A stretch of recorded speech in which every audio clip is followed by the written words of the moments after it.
Okay.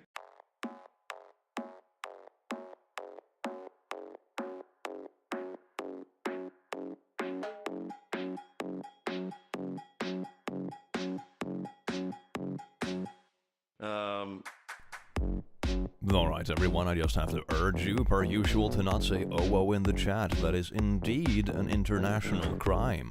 Do not say "oh" in the chat, please.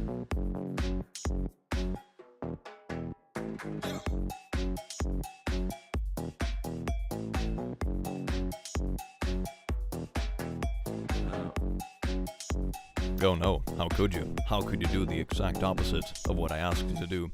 This is absolutely disgusting. God, I'll cancel you all on Twitter. Ah.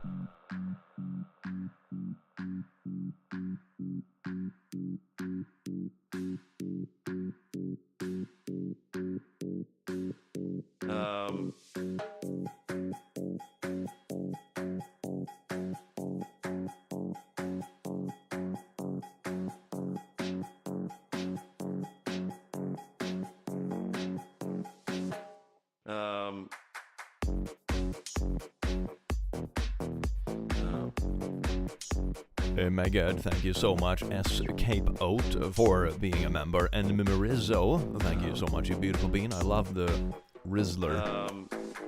Yes. Is it only me, or is Rizzler gonna be the new Batman villain? Like, you know, in the past it was, what was it called, the Riddler? From, like, the 90s and stuff. I think the new one is gonna be the Rizzler. And he's just going around rizzing people. It's like, oh my god, I'm Batman, it'll stop the Riz. Got it. Can't wait. I'm looking forward to it already.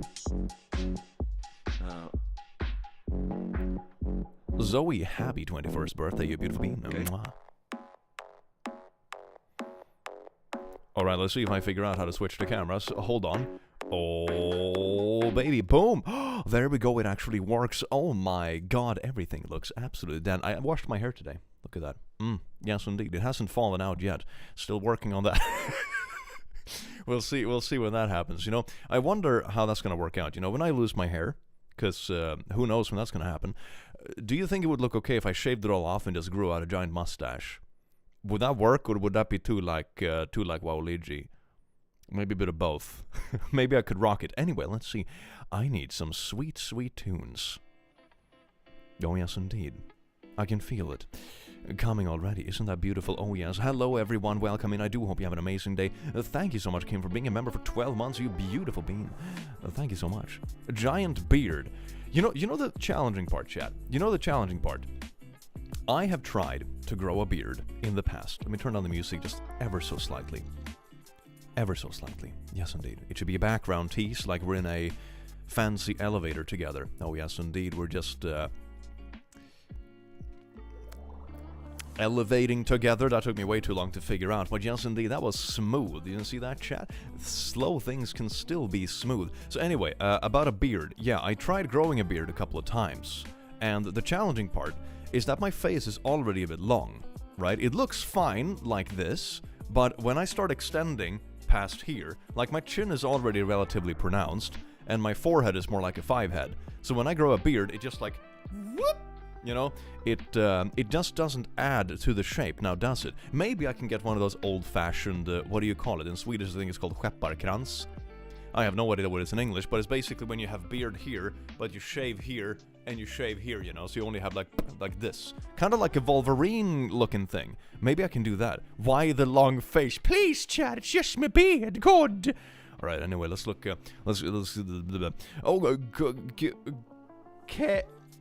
Coyote Trickster. That took me way too long to read. Wow, it's okay. I'm dyslexic. Don't judge me. Thank you so much for being a Royal Lasso. You beautiful being. And Molly, thank you so much for being a membership. Hello, Click. Been watching for a few years now. Want to say thank you for being one of my comfort YouTubers. Also, hello. Thank you so much, Molly. You beautiful being. Even that last part. Unbelievably cursed. My God. Mystery of the Shockwave. Thank you so much for being a Noble Lasso. You beautiful being. This one is God, I can read fast. And I miss every second word. That is beautiful. I recorded the video today, confident and correct. It was very nice. It was very enjoyable. I liked it. It made my hope for humanity reduce to about a subnormal level to what it was when I made my positive video yesterday. So this evened it back out. I am back to being bitter. Hell yeah. That kind of surprised me, actually. Like, jokes aside, it sort of surprised me a bit, because on that video, the whole point is like, you know, I think I said it multiple times in it as well, where it was like, this doesn't mean the problems don't exist. You know, the world just sucks less than it did yesterday, which is supposed to be a motivator, right? It's supposed to be a motivator, like, we shouldn't stop caring about issues, but we should acknowledge that, at least sometimes, that caring and working about issues actually works. You know, that's supposed to be the positive, it's supposed to motivate more. But I think there's a surprising amount of people that jump on you for saying anything positive and being like, so you're saying we should ignore these issues? Like, no.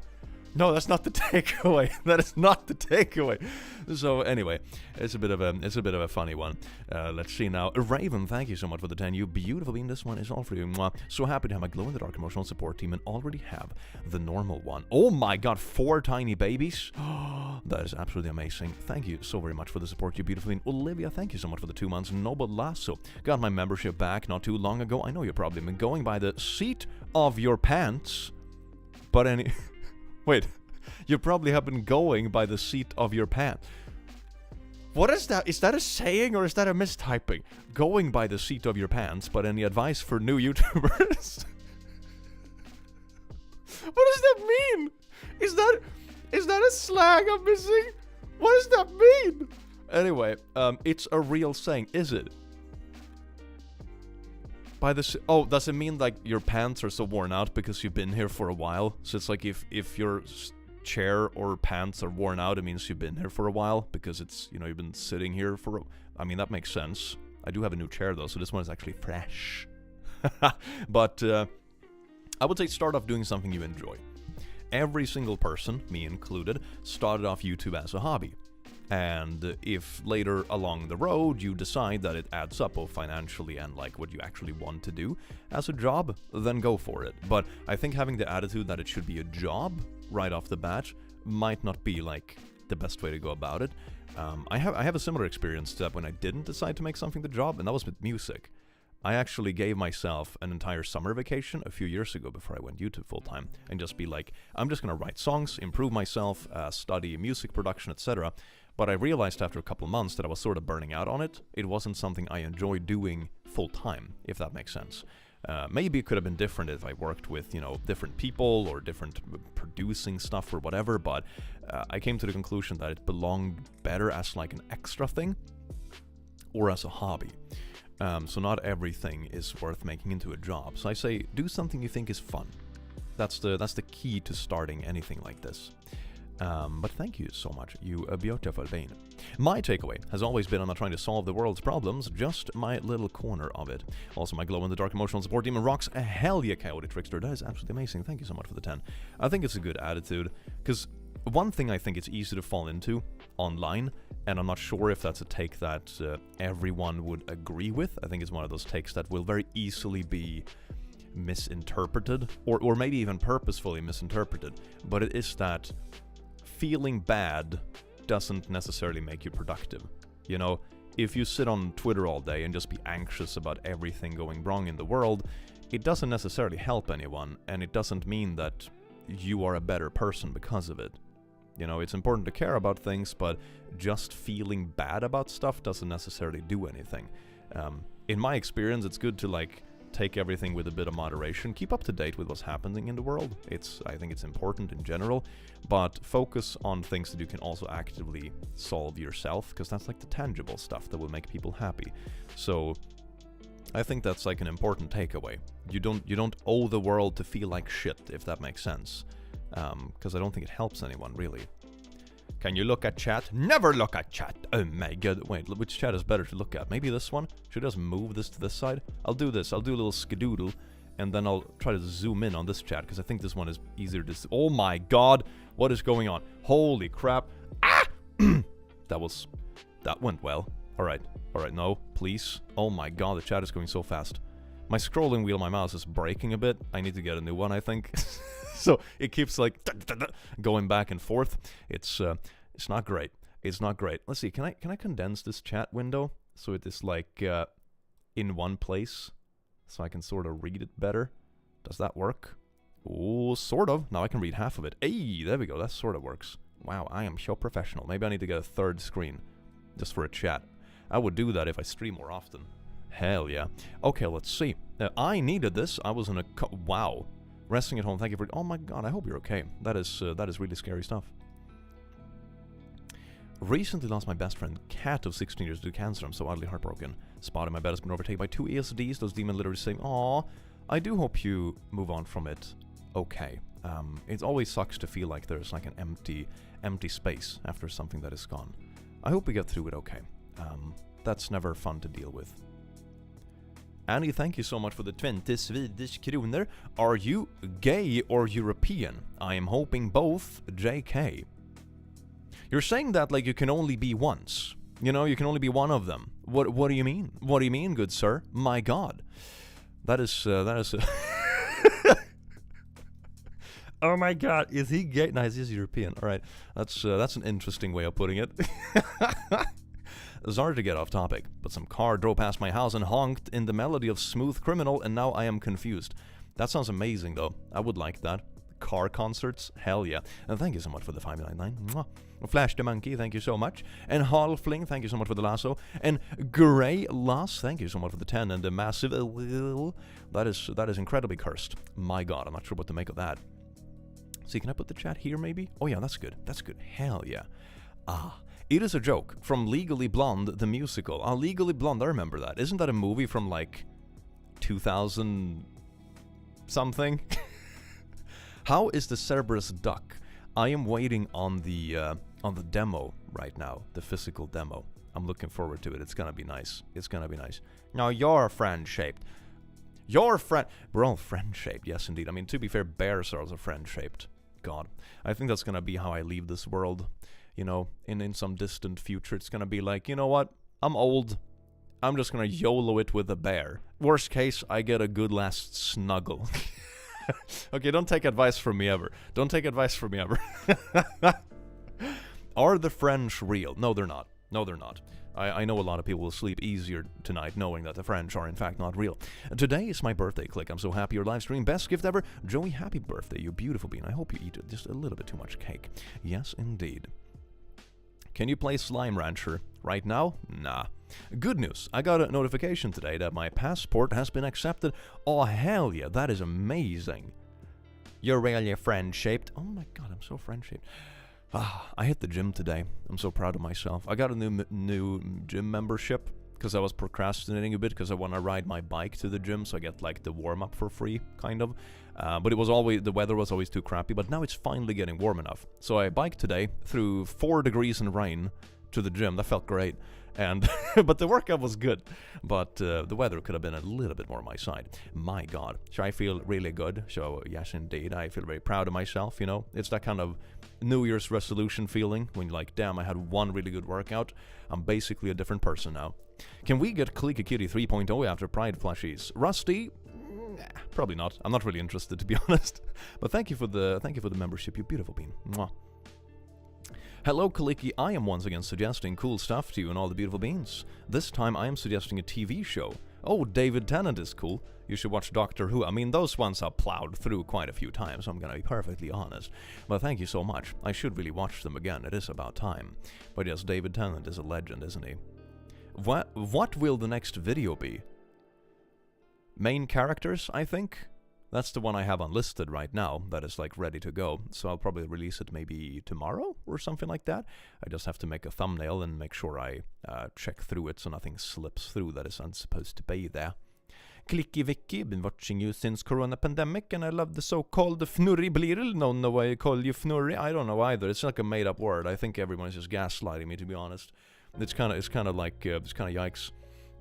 Have you watched the Fallout show? Yes, I've watched the first 6 episodes, 5 or 6. I'm trying to savor it a bit, because I know whenever I like a series and the episodes are actually out, I just kind of like plow through it.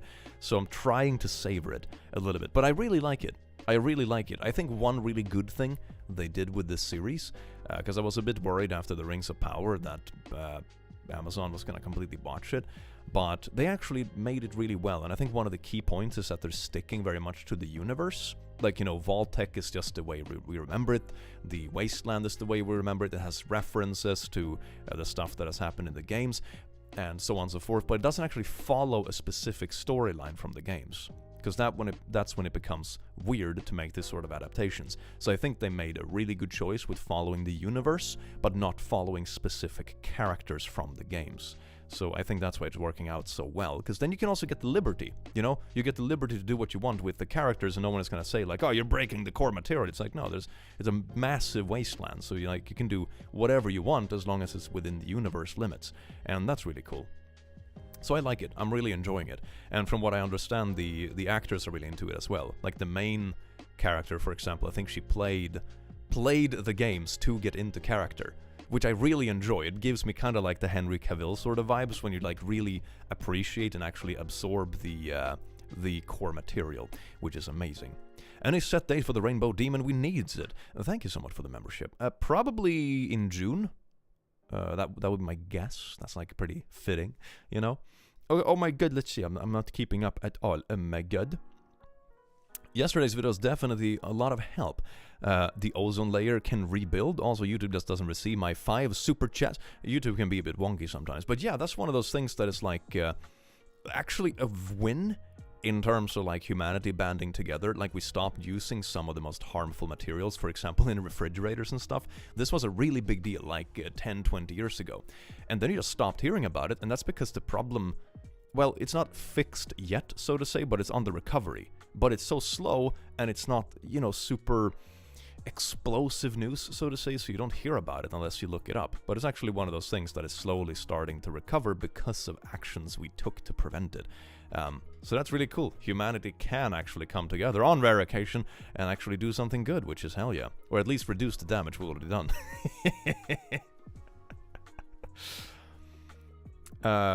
Can captions be enabled? I've tried captions in the past. They have been really, really wonky.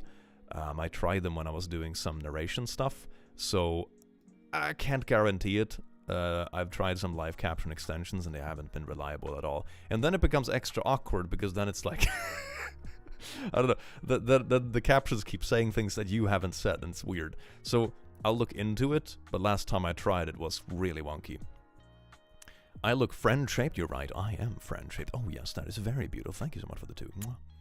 Thank you very much, Click. Watching your videos helped me distract myself from sad things, helped me recover from bad habits. That is good. That is healthy. Hell yeah. Like, life always comes with bad things. Acknowledging problems is important. Solving problems is important. Being overly sad about things is usually not productive, sadly.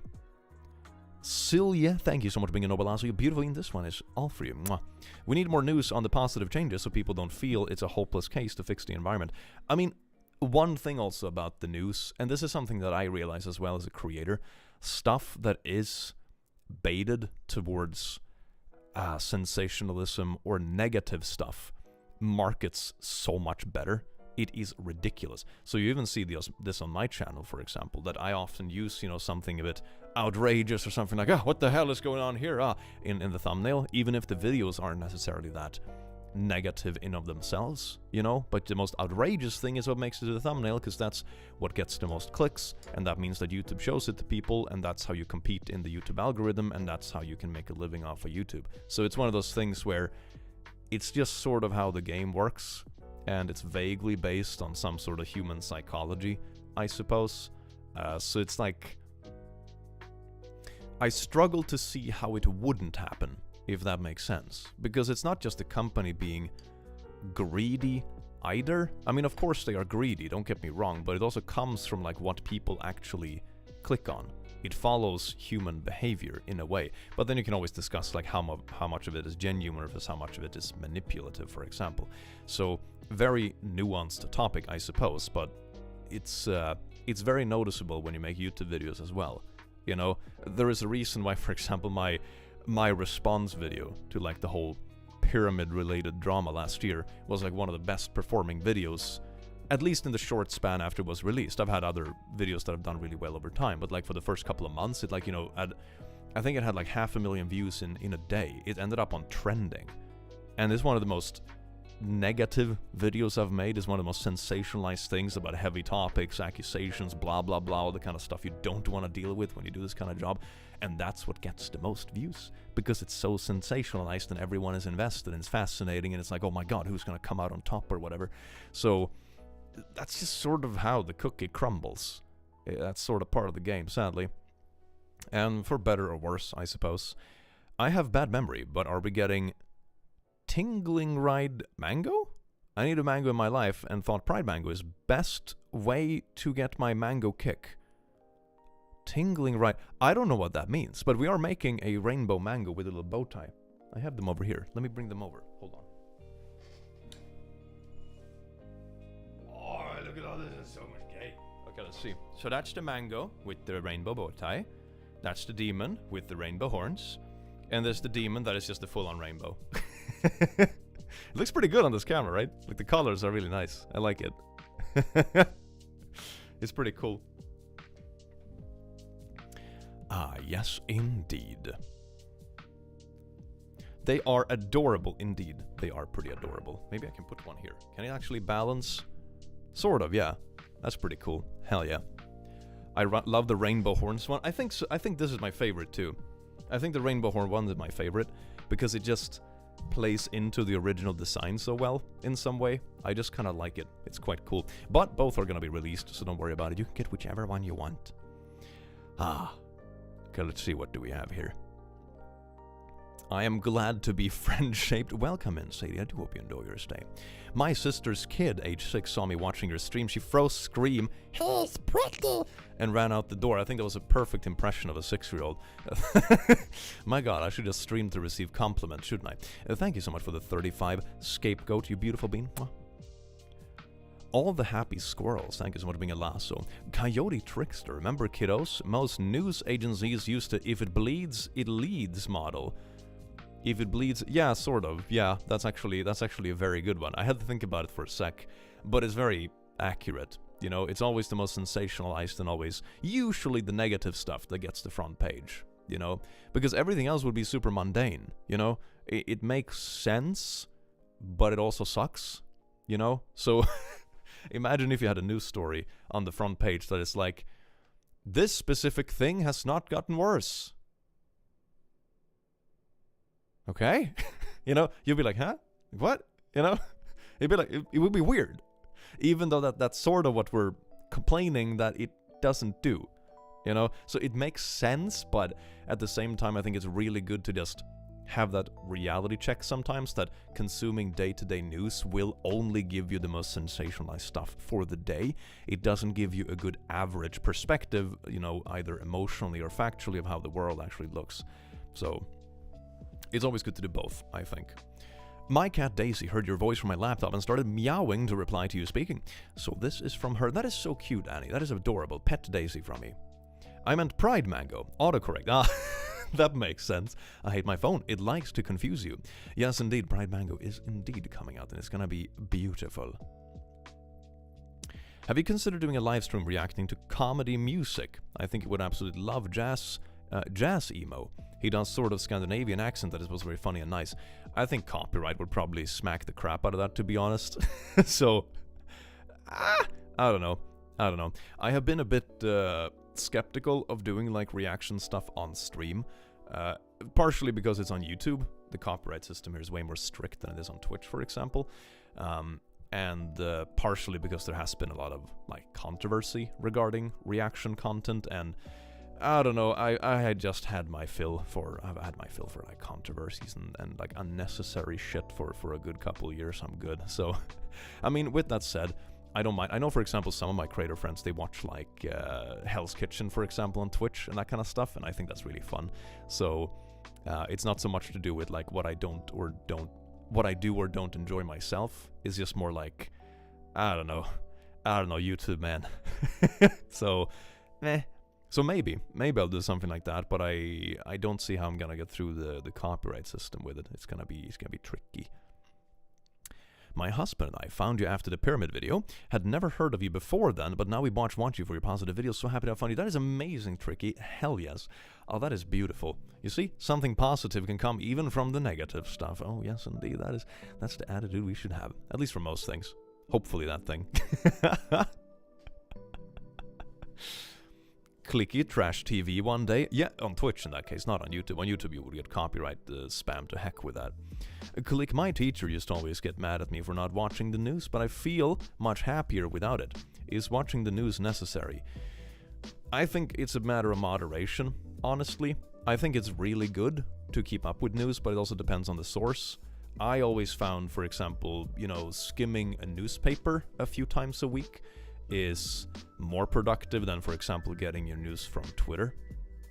Every news source is biased in its own way, but places like social media and news is always also very argumentative nowadays. I think it's also because it's election year in the US, so you probably have a lot of paid bots, you probably have a lot of, paid agencies and stuff spreading kind of things and just being obtuse. I see that in my own comments as well. It's like noticeable that it is an election year, which is wild. Even over here, like in Sweden, you feel it. So that's something to keep in mind. Like, social media for news is generally a hellscape at the moment. Anything is better than Twitter news. Yeah. yeah. It's hard to get news nowadays. It's all behind a paywall. Honestly, sometimes I just read the stuff that is for free. Like, I'll pop in a newspaper and, usually the first couple of paragraphs gives you, like, the one you can read for free gives you the gist of it anyway. So I think it's always like it's a matter of moderation in general. But I think, if you read a newspaper, it's also more limited. It's very easy that you get stuck scrolling social media for too many hours a day, and I think that's also part of it. If you find yourself scrolling Twitter for 3 hours a day and most of it is negative, well, of course it's going to affect your mental health. But if you read a newspaper, just with your coffee in the morning for 20 minutes, then it's like it's very limited, it's very specific, it's something you actually physically leave when you're done with it. So I think it creates a better mental separator for it, whereas something like Twitter can very easily just follow you around the entire day. So I think there are probably many aspects to it. I probably sound like an old boomer being like, oh, back in the day with the papers and stuff, but that's one of the downsides with being so connected nowadays. I find that local papers or local paper social feeds are best to follow as you find out about what you can affect. Yeah, that too. Yeah, and that's something I consider during election times too. I mean, here in Sweden maybe it's worked differently, but you have like 3 different tiers of voting. Like, one is for country, one is for region, and one is for like tiny region, essentially. So, of course, the tinier it gets, the more you can actually affect it, what actually happens. I hate Twitter. I used to read my local newspaper until they cancelled it. Oh, that's a shame. That's a bummer. My best friend, who is a hobby writer like myself, introduced me to her channel with Bad Women's Anatomy. A man wrote this video. We've also been besties for nearly 13 years. Hell yeah, that is beautiful. Oh my god. Those videos are always so fun to make. They're so fun to make. 5 months. Oh my god, Panicking Lesbian, thank you so much for being a member for 5 months. Love the Pride designs, cute. Hell yeah, I'm so glad you like him. Let's see, I'll put this one like that, because I'm a bit afraid I'm gonna knock him over all over the place. Maybe that's more like, more balanced. Hell yeah. What do you feel about the gacha community? It's similar to furries in terms of reputation, and they're stereotyped as being naughty-based and made for kids, which isn't the best reputation. I'm not sure if I have a strong opinion, to be honest. I'm not particularly invested one way or another. I think it probably follows the same pattern as most online fandoms, you know? It has that weird part, which typically gets covered, you know, on Gacha Life Cringe and that kind of stuff. And then it has, like, you know, the more innocent aspect, which is people making silly cartoons. So, I don't know. I think it follows the same pattern as most other fandoms in that way. So, I'm not particularly invested one way or another, to be honest. Quick mean / median Click Academy. You mean now or as a video? I mean, it's just like the average value versus the middle value, essentially, if I understand the translation correctly, and that's it. So they can be quite different values depending on what sequence of number you're like averaging, so to say. Hans Rosing was so smart. Yeah, I really liked his lectures. They were really good. It was such a tragedy. What would it take for the Click to make Click Academy channel? I don't know if I have enough stuff. Click Academy falls sort of in a similar category for me as with music. I like to do it occasionally. I like to implement it in my other content, but I'm not sure if I have enough to make an entire channel off of it. That's a completely different beast. And also, I think you very quickly get into like the territory of like just full educational videos, but then I think there are better sources to watch, you know. Are you taking show recommendations? Wanted to recommend a reboot of She-Ra for its amazing storyline. Very queer positive. No idea what it is, but I might check it out.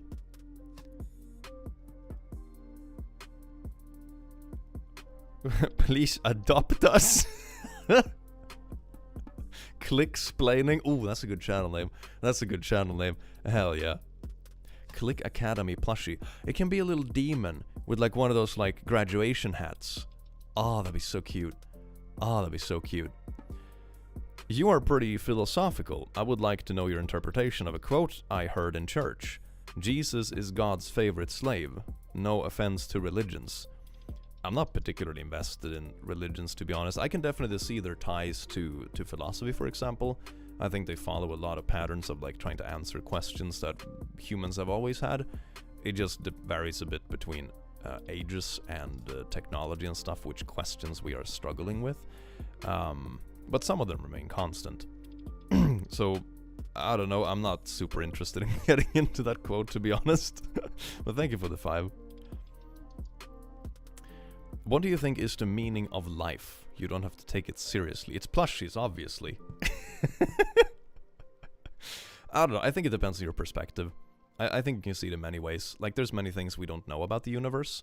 So, for me, for example, it would be really cool if it was discovered like there is something more to consciousness, for example. Would be really cool, you know? And that could be something to do with that there are hidden dimensions within our 4-dimensional universe, and, you know, something actually has more of an implication that we thought, or, you know, that would be really nice.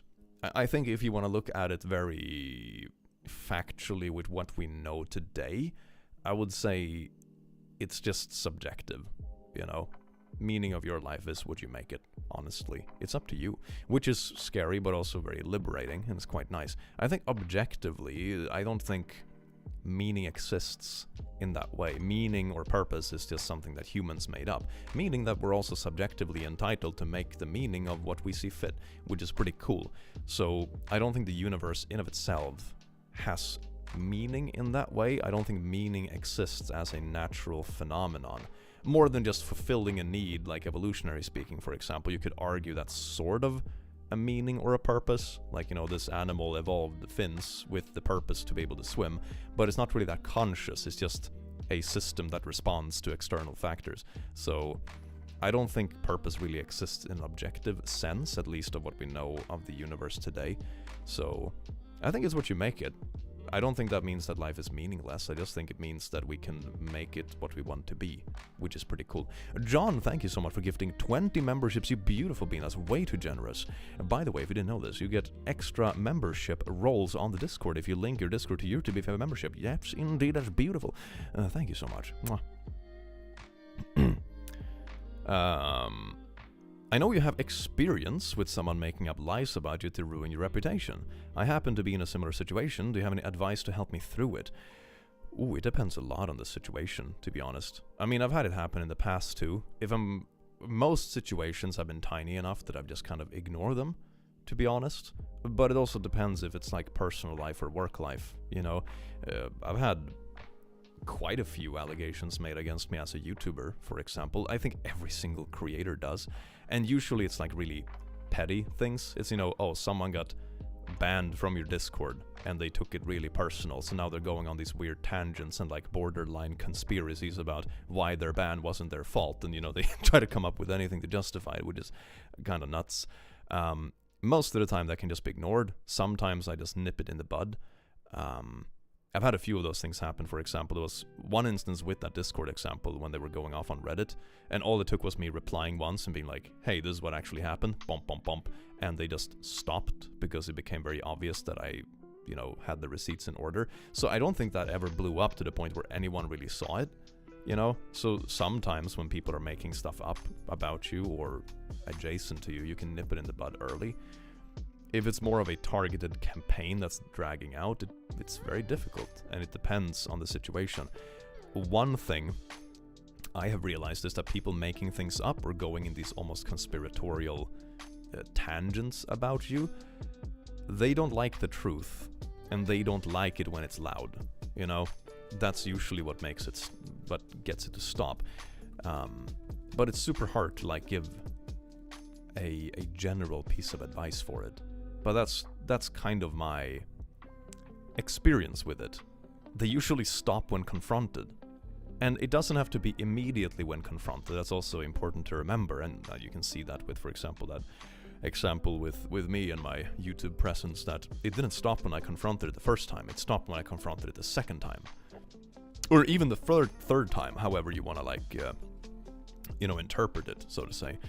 But that is something I think a lot of the time it ties into the person making the accusations is either they're driven by, for example, an ulterior motive, or they have some personal issues that make them act very irrationally.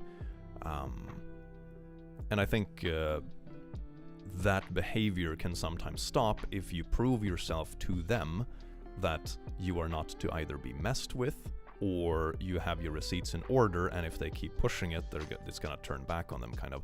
Not to make it sound that aggressive, of course, but that's something I've noticed with people that have a tendency to do this. At least in my experience, they've all had that in common. They have stopped when you have officially put your foot down and set the record straight. Because then all of a sudden they're like, oh my god, and then they kind of like pretend that nothing happened, or they scurry off. They very rarely apologize, in my experience. They typically double down until they just disappear, which is wild. But yeah. What are some things that just make you happy? Ooh, that's a good one. Music makes me very happy. Friends, family. Something more, really good video games. That's like something, it's hard to get the feeling nowadays, but I had that feeling with Helldivers. I had the feeling with Valheim, where like you're exploring something, and it really had some kind of nostalgia kick. That was very nice. Getting ESD for every major life accomplishment. Hell yeah, that is amazing. Click, hope you're having a good day. Naughty Place, thank you so much for the membership. Kit App, thank you so much for the membership. Aiden, thank you so much for the membership. You know anything about Freemasonry? Rings a bell, but not particularly interested to get into it. Nadia, thank you so much for the membership. You beautiful bean. This one is all for you. Mwah. As someone who messed up recently, Click corrected my point in such a kind way despite me being a PP that it helped me understand a mistake I have made. There have been a few of those. I'm not even sure if I know which one you're referring to. But just sometimes that happen as well. You know, not everyone that talks about things does it maliciously, even. It can be due to other factors, or that it's like something unknown. Communication usually solves a lot of things, which is quite nice. It's a very diplomatic takeaway, right? And sometimes it doesn't, and that's also okay to an extent. Hi Click, been a fan for a few years now, finally able to support. Oh, that's so sweet. Videos have never failed to cheer me up and make my day better. Hal Fling, that's a good pun, thank you so much for the 5.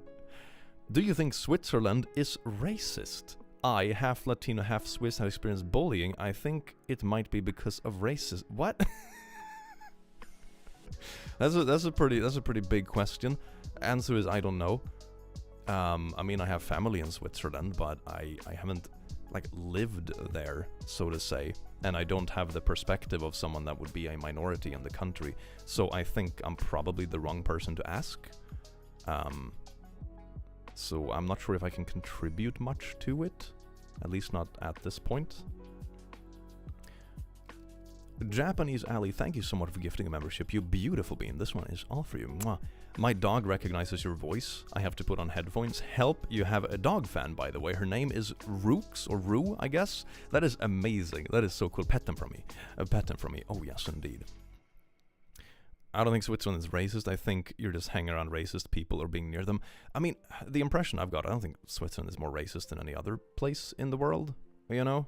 At least from what I've seen. Like I said, I haven't lived there permanently, and I have family there, but I also don't have the perspective of living as any kind of minority in Switzerland, so very limited experience to answer the question, but my impression so far, at least, is it doesn't strike me as more racist as anywhere else, if that makes sense. Racists exist everywhere, sadly. Ray Pet, thank you so much for the noble lasso, you beautiful bean. Well, thank you, Klaus, for the 17. Do you listen to metal? Yeah, I do. I do a decent amount. I have a decent chunk of metal on this thing, on the vinyl. I got it set up a couple of days ago. Check that out. The one I have on display right now is one of my... one of the Doom vinyls. It's really nice. I love it. It's so cool. So yeah, I listen to a decent chunk of metal. I listen to a lot of like Sabaton and stuff when I work out. It's very cool. It's very cool. Love that stuff. But no, I listen to a lot of rock and metal. I'm a bit of a metalhead in that way. But I listen to a lot of other stuff too. My music taste is relatively wide. Let's see, I'm just going to turn up the warmth on my lights because it's getting a bit cold now. This time of day when the sun is setting. Oh, my lord. Oh, I think my app crashed. Oh, that looks pretty nice. I'll bump the brightness a bit on this boy. Come on, boy. Ooh, that's very soft and cozy light. Hell yeah, baby. That's nice. I should listen to more metal. Hell yeah. I love myself some good metal. I love Sabaton because it's like metal that doesn't sound angry. It's very nice. It's a very nice feeling. I also like Powerwolf. They're really good. Beast in Black is a really good band. I listened to a pretty good amount recently. Then there are... Let's see if I can see my playlist here. Hold on. What have I added recently? Oh wait, I didn't add anything here?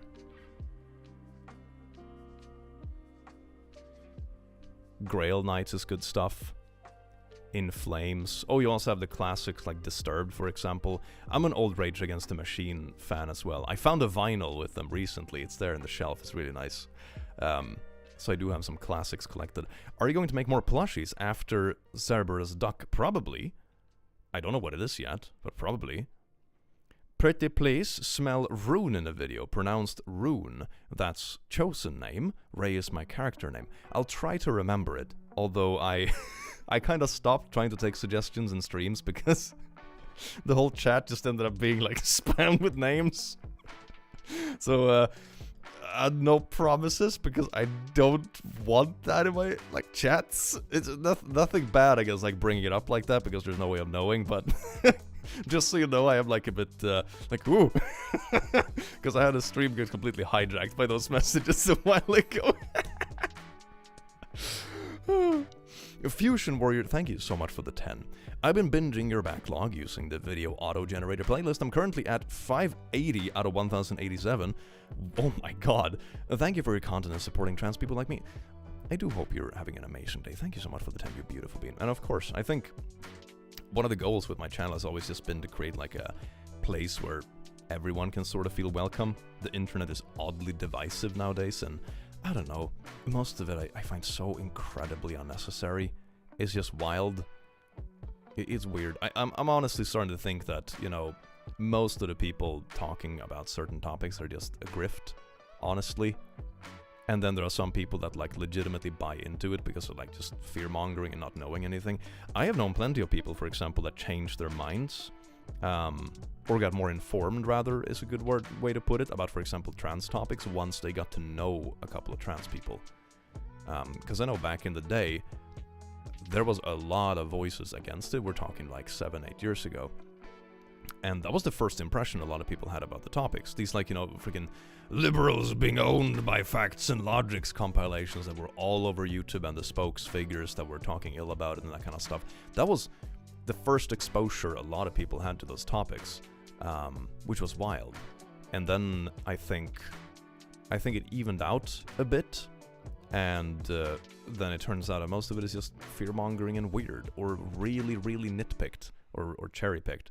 It's pretty wild. Need a nice voice to cheer up. I do hope you enjoy your stay. Welcome, you beautiful bean. What's the weirdest app that you have on your phone? What does it do? Or what Olympic sport would you compete in if you had to choose one right now? Weirdest app? I mean, the most niche apps I have are probably the ones related to what I do on YouTube. Like, I don't know anyone else that has like a YouTube Studio app installed, for example, for like running a channel. I have like, you know, a control panel app for my studio lights. That's probably pretty niche. I don't think a lot of people have that. I have a voice recording app for my lav mics. So I think most of the niche weird apps I have are probably related to what I do for work, just because it's kind of uncommon. So maybe it's not so weird, but it's just uncommon and like very technical. What Olympic sport would you compete in if you had to choose one right now? Oh my god. Well, I would probably suck in all of them, to be honest. What would I even be remotely? Probably nothing. Probably nothing. I mean, maybe sprint. That sounds the least painful. I wouldn't do well, but it sounds the least painful. Because it's fast.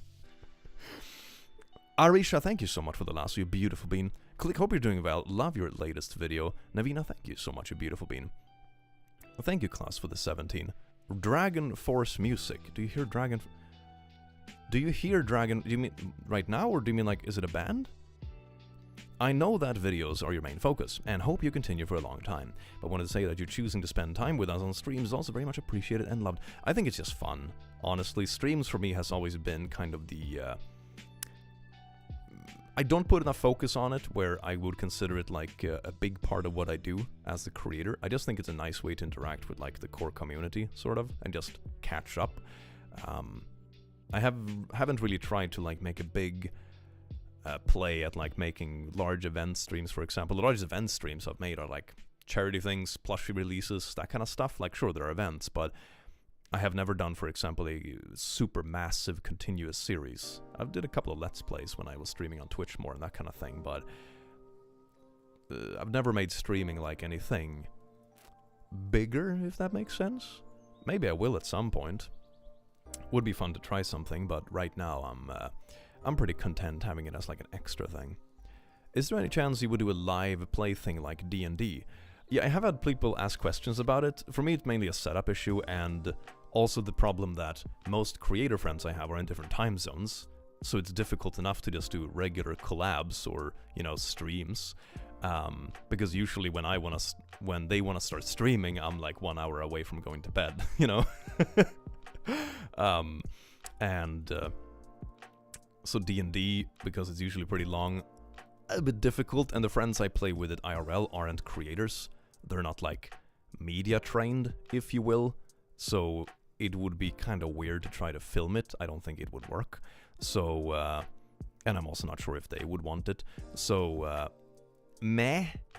A lot of logistics things that aren't figured out, to be honest. So it's something I would like to do at some point, but I don't think I have the connections right now to do it properly. You and OT's videos helped me learn better and grow out of my parents' place, which also helped me find me. You do make the world a better place. That is really sweet, Seth. Thank you so much for the 5.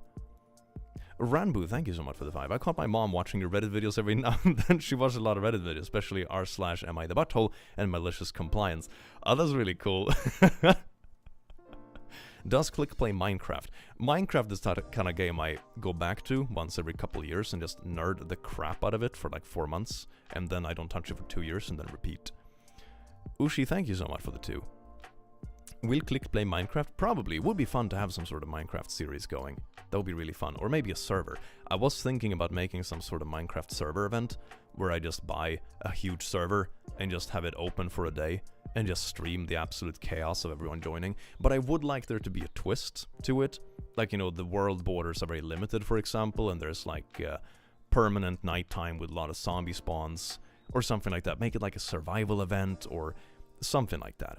That'd be really cool. Something with a twist that makes people work together, kind of. And just like, okay, how long can we survive in this zombie-infested Minecraft land, and we only have 1,000 times 1,000 blocks to survive on, you know? Something like that. What shape on God's green earth is friend-shaped? It's whatever you want it to be. Oh, yes, indeed. Hopeful boy, thank you so much for the 17 months. About the full bane? Yes, indeed, you are. Study, kids. NEET exam is coming. I don't know what that is. Would you please say en passant, but very loud? Is that loud enough? Oh, I love myself some anarchy chess. Valheim is fun. I've tried playing it on stream, but I think it's more of a casual let's play game, if that makes sense. And one I have enjoyed playing a lot myself, to be honest. There's like I think there's a difference between games that I feel works for stream and games I play myself. Take Spore for example. Spore is that kind of game I haven't played myself at all, but I have an absolute blast with it on stream. Fall Guys, I would say, is another one of those kind of games where I've always had really a lot of fun with it on stream. I never really play it offline, so to say. And then you have games like Valheim, for example, that I love to play offline, but I haven't really caught the vibe to stream it. So I think it varies between games, honestly. And that's also to do with what my channel is. I'm not a gaming channel primarily, so I think that games that are easy for people to get into, despite being like super invested themselves, are the best things. Like, you know, Marbles on stream, Minecraft, Fall Guys, horror games, for example. All that kind of stuff works really well on stream. Jackbox parties, for example, should do more of that. That's always fun. That works really well because it's on a level of casualness or simplicity where anyone can get into it. Whereas games, for example, well, Helldivers, difficult to like keep up with what's going on if you don't specifically play the game yourself, you know? Whereas something like Phasmophobia, it's like, oh, it's a scary ghost hunting game. Stuff jumps out and go a boogie boogie boogie woo. You can enjoy that and appreciate that as a stream, even if you're not sitting and like min-maxing the game yourself, you know? Reiko, thank you so much for being a lasso, you beautiful bean. Atreo, thank you so much for being a noble lasso. Aloha Click, thank you for today's video. What's really needed. Awesome and glorious day, y'all. Friend-shaped humanoids, welcome in. I do hope you enjoy your stay. Mwah. I still remember the time you killed the puppy in Valheim. That was a mistake. Okay, the puppy attacked me first, I think. Have you played Baldur's Gate 3 yet? Thank you, man, for the royal lasso. I have not. I'm kind of like putting it off because I don't really have time to spend that much time on games, because I'm the kind of person who gets hyper-focused on a game when I get it and it's new. And, ooh, that wouldn't fit in my schedule right now. A lot of things would go to shit, so, yeah, no, not yet, but probably will someday. Miss Mema 90, thank you so much for being a lasso, you beautiful bean. I personally prefer the classic that are no longer mainstream. It's not about being a trender, it's about enjoying something about nostalgia. I have a lot of those kind of games too, that I go back to and play that, you know, wouldn't catch any eyes on stream because it's old and niche, but I just enjoy it because it's just replayability and nostalgic and it's good. Can I give my OC for a webcomic emotional support demon? Yeah, go for it. Yes, Click, I mean the Dragon Force band. I haven't listened to them. Ray, thank you so much for being a lasso, you beautiful bean. Mwah. What book had the most significant impact on your life? Oh, that's an interesting one. Most impactful one.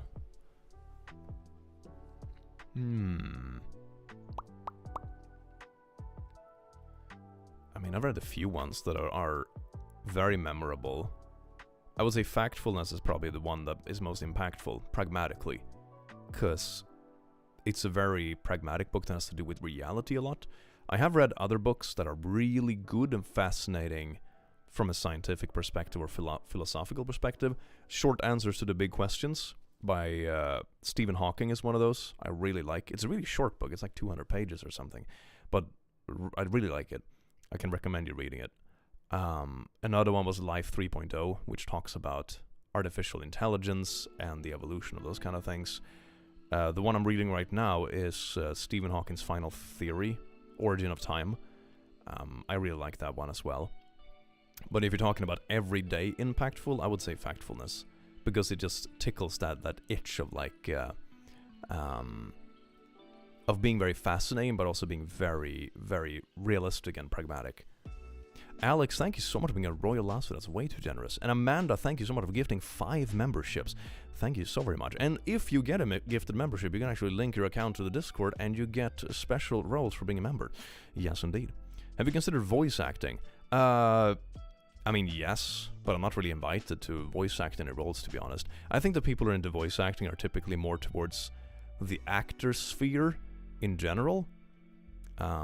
So I think I'm in a bit of the wrong sphere for that kind of stuff, if that makes sense. I would take like a smaller opportunity if I got it, like, you know, guest voice a character on a cartoon or webtoon or something like that would be super cool, but difficult to get into, and very, as if I understand it correctly, it's a very burst-based industry. You know, you get a gig, work a lot, and then there is nothing, and you find the next gig, sort of, which wouldn't really work with the schedule I do now. Have you read The Martian? I haven't actually read the book, no. You should try Ultra Kill sometimes, really fast. Oh yeah, I think I've seen some of it, yeah. Not sure if I'm interested though, maybe I'll look into it. Who's your favorite video game character click? Ooh, good question. Good question. You got the voice for voice acting, but hard to get into. I mean, I think it's that kind of thing with many industries, to be honest. I mean, there are tons of people that are amazing singers, for example. Quite few actually work in music, you know? So I think it's just one of those things. Favorite video game character? Good question. Who would be a favorite character?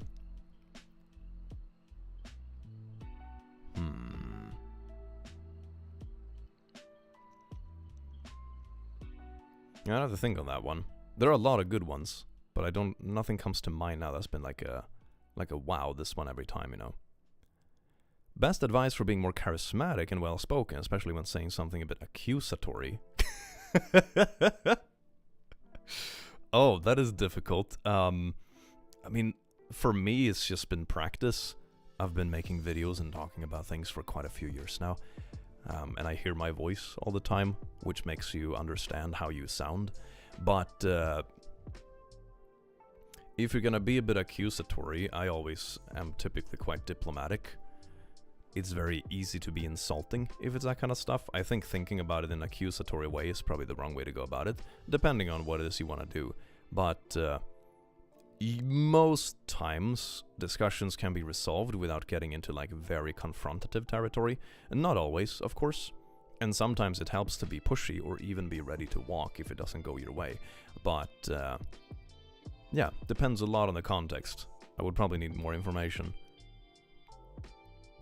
Have you ever considered playing Airsoft? I used to play Airsoft quite a bit with some friends in uni. That was a lot of fun. We used to go out into the middle of the forest with our camo gear and stuff, and we would have little mini games like capture the flag or hold the line or just, you know, random team shoot-offs. It was a lot of fun. Airsoft is really fun. Actually good advice? Heck yes. You should make the keychains again, but glow in the dark. That might be one niche too many in the same thing. But maybe just remake the keychains, that'd be fun.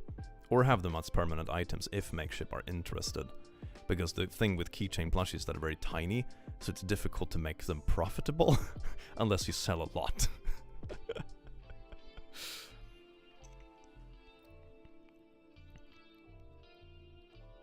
Where's the mustache on the mic? It fell off. The glue was getting bad. I love Airsoft too. I play with my dad. Hell yeah, that is an amazing fam activity. That is good. I know you since today. What are you going to do today? I mean, today's stream is just a chill catch up with the community, so nothing particularly groundbreaking planned. Favorite video game character? Sly Coop. There's an object thing there that my browser can't read. I don't know what that means, but Sly Cooper. No idea what that's from. Thank you for the 17. Have you watched Has-Been Hotel yet? Honestly, not really. No. For me, I've always found that whenever I have too many people tell me something, I end up sometimes not doing it, if that makes sense. So not really. Any anime you're currently watching? Oh, Delicious in Dungeon. I love that one. It's so good. It's so good. Thank you for the laughs and being a safe space. Thank you so much for dropping by, Kendall, you beautiful bean. Did you see the eclipse? It was nighttime here. I live in Sweden. So no eclipse for me. Haspin Hotel is great. It's like Disney from hell. Yeah, I have gotten a very good vibe from it. I just haven't gotten into it and watched it. JoJo's Bizarre Adventures. Yeah, I watched it until the season with the lady prison.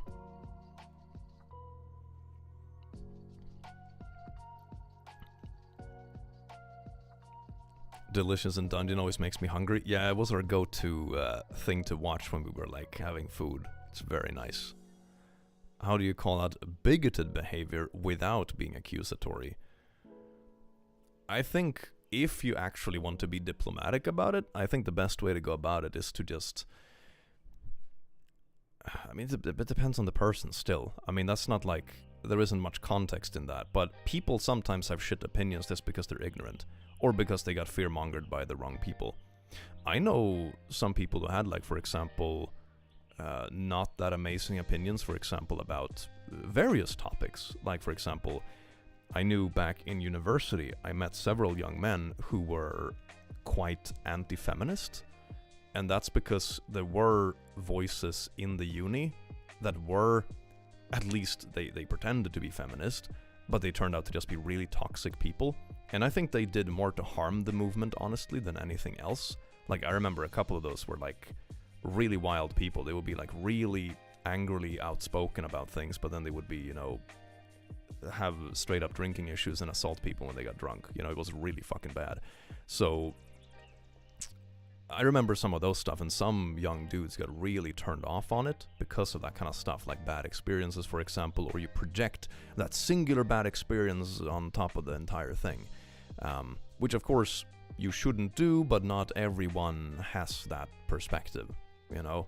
And it's very easy to get manipulated into having crap opinions if you have those sort of experiences. It goes in all kinds of directions.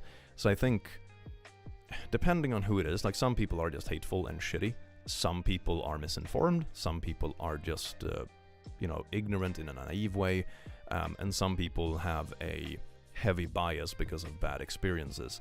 So I think assuming the worst, you know, that someone is inherently evil, is probably not a good way to convince them to be otherwise, if that makes sense. Of course, you don't owe it to anyone. You know, if you find yourself in a group, for example, that they are actively discriminating against, like, you don't owe it to try to fix them. You know, that's not on you.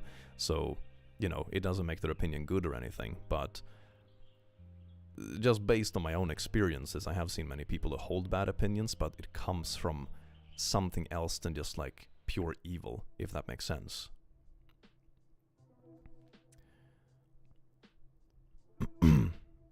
I'm about to call out bigoted behavior that has been systematically ingrained in the Catholic Church since you asked for context. Oh wow, okay. Is it towards a specific person, or is it like a statement on social media? It's still not like, the context for like where the discussion is happening is not very defined. So like actual advice discussion is difficult even with that. But also I don't have all the answers, to be honest. I think if you have the mental capacity to inform people why they're wrong, then you should, but it's okay to not feel able to do that, and you shouldn't feel bad for it. Yeah, and you also shouldn't put yourself in a position where you feel unsafe, you know? It's like, oh, maybe this person can be saved, so to say, but maybe I'll put myself in the line of fire by doing so.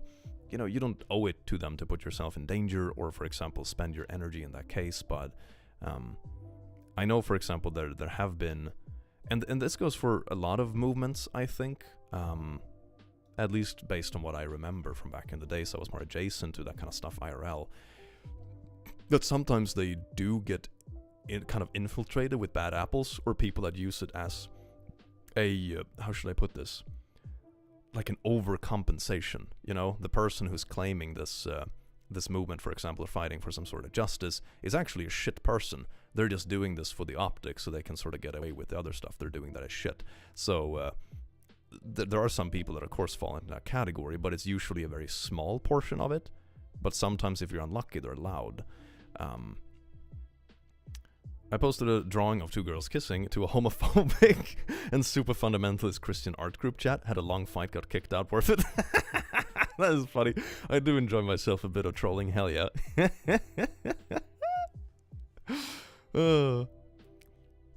I'm going to give a talk about how the portrayal of Jesus as a white European can hurt minority communities, and how we can fix it.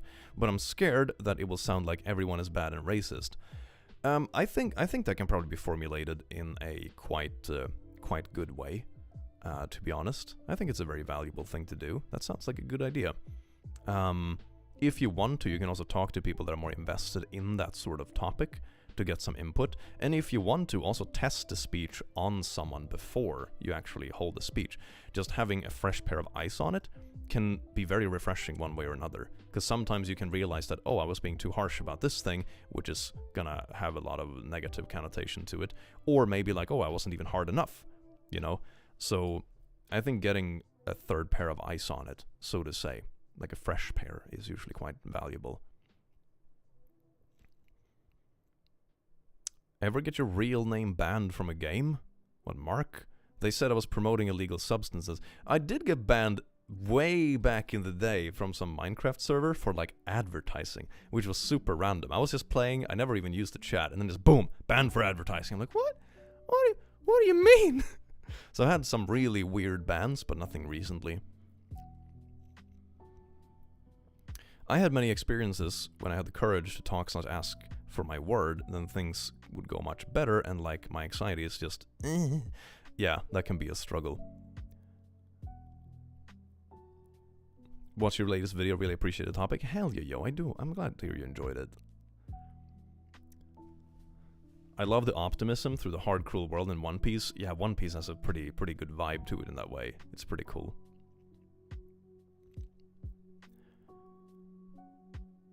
Any advice for someone looking for a job but has never gotten a call back from any places, aka me? Applying for jobs can be difficult, and the market nowadays is in a weird place. Like I've heard that from many around me, that like they just don't hear back from things. I think there are always, you know, tangible tips. You know, you can always improve your resume, for example. You can polish personal letters. You can try to reach out, for example, via contacts and that kind of stuff. But it also depends heavily on sector. But it's sort of like online dating in a way. It's very much a numbers game. I remember back when I graduated in 2018, I think, something like that. I think I applied for, 15 jobs maybe. I got interviews with 4 of those 15, which is like a pretty decent ratio, but considering I had a really good resume, I was a newly grad with fancy degrees and stuff, it's not really that much. 2 of them fell off because they were just weird. 2 of them went to like second, third rounds. 1 more fell off because they most likely hired someone internally, and then 1 I finally got. But that was like, pretty long-winded applications. Maybe it was even more. Maybe it was about 20 applications. So it is a bit of a numbers game. And I was in a pretty good position as well back then. So even then it was like tricky. But it completely depends on sector and that kind of stuff. And I haven't been applying for jobs in a while. Old but good advice. Never assume malice what you can explain with stupidity or incompetence. Yeah, I think that also helps, like, your own brain as well. It's kind of... It's less painful in a way to think of someone that you might want to try to, inform or be on board with something that, maybe they just haven't heard this portion of the reality, or maybe they just don't have a wide enough perspective, or whatever it might be, or they got fear-mongered by the wrong thing. It might be easier to be like, maybe they're just ignorant, instead of being like they're actively evil,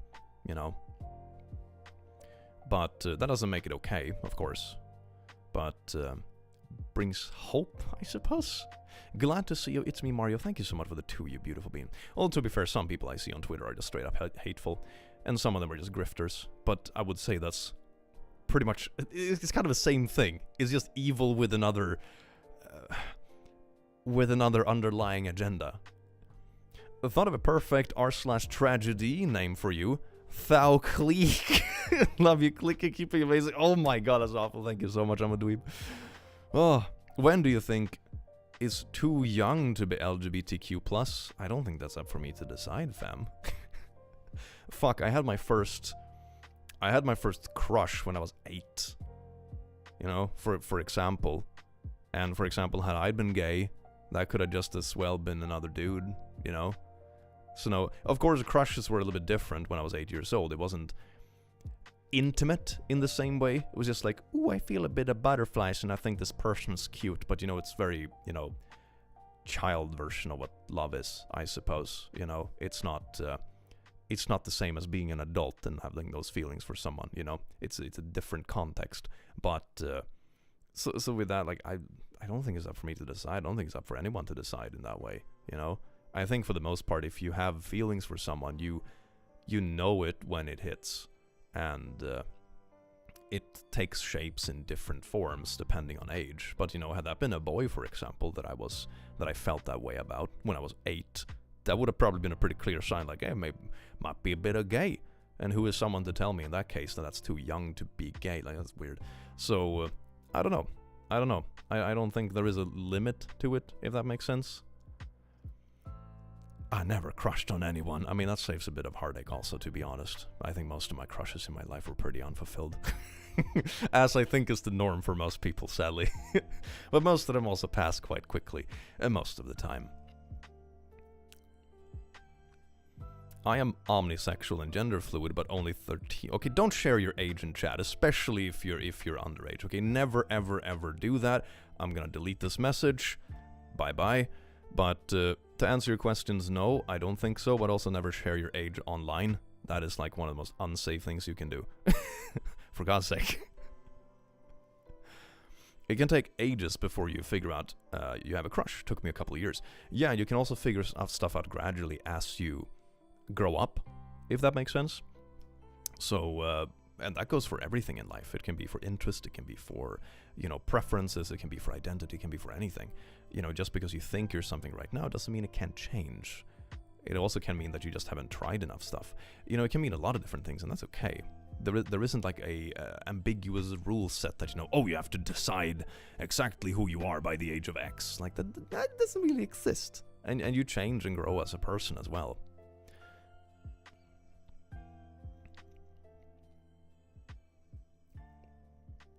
After Star Trek, the Captain Kirk actor attempted to start a lingerie line, but Shatner panties didn't take off. What? That sounds wild. Thank you for the 5, Lord. I crushed on just as many girls as boys growing up, but didn't understand what it meant until many years later. I mean, yeah, that makes sense. You know, then you see, like, it's easier to put everything together when you have, you know, a bit of more of adult perspective, I suppose. Ace, I didn't figure that out until I was nearly 40. Shit's complicated. Yeah, and everything is also kind of like a, you know, a gradient, if you will. You know, just from talking to the different Ace people, it comes in so many shapes and sizes. You know, someone can just not be into intimacy. Period. Never ever. For some people, it's like, oh, I still love a person, for example. I don't have like this genuine pull of attraction, but it still feels good to be intimate with them because it's someone I care about deeply and we're like doing something together. For other people, it's more like if it's someone I know really well, but it's an attraction that is very bound to like how deep the relationship is. It's very rarely as physical in the same way. So it comes in so many shapes and forms, and that goes for everything, I think. Labels are approximations. Is an important thing to remember. And they're good because it can make you realize that there are other people out there that are similar to you. Like, labels are umbrellas, you know, but you can be in different spots under that umbrella. So you might be in a position where you feel like, I'm sort of this, but it doesn't fit perfectly, and that's okay. Because it's just approximations, and there are other people like you as well on either side of that umbrella, you know? How did you learn to network? You mean like work-wise? I'm not sure if I was ever good at it. Honestly. I just kind of do my thing, and then, you know, you bump into people that do the same thing, kind of.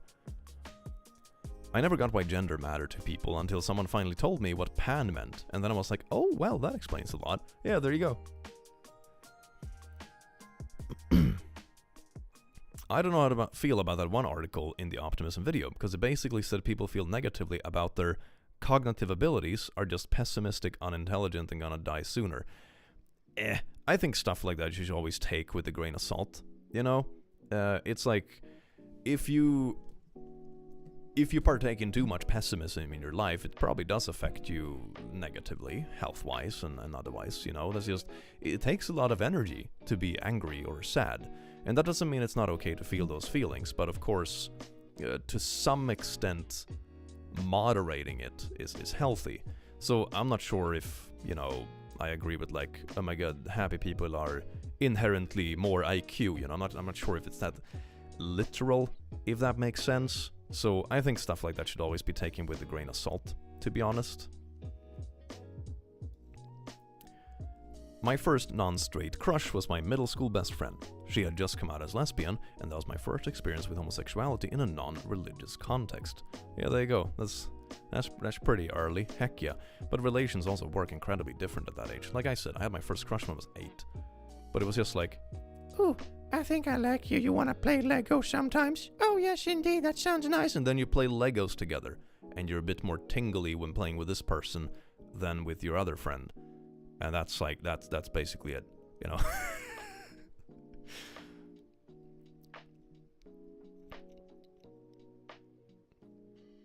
Just got back from work and you listen to Click. Hell yeah. What about if you can't feel those feelings? Like not of malice, but maybe something is different.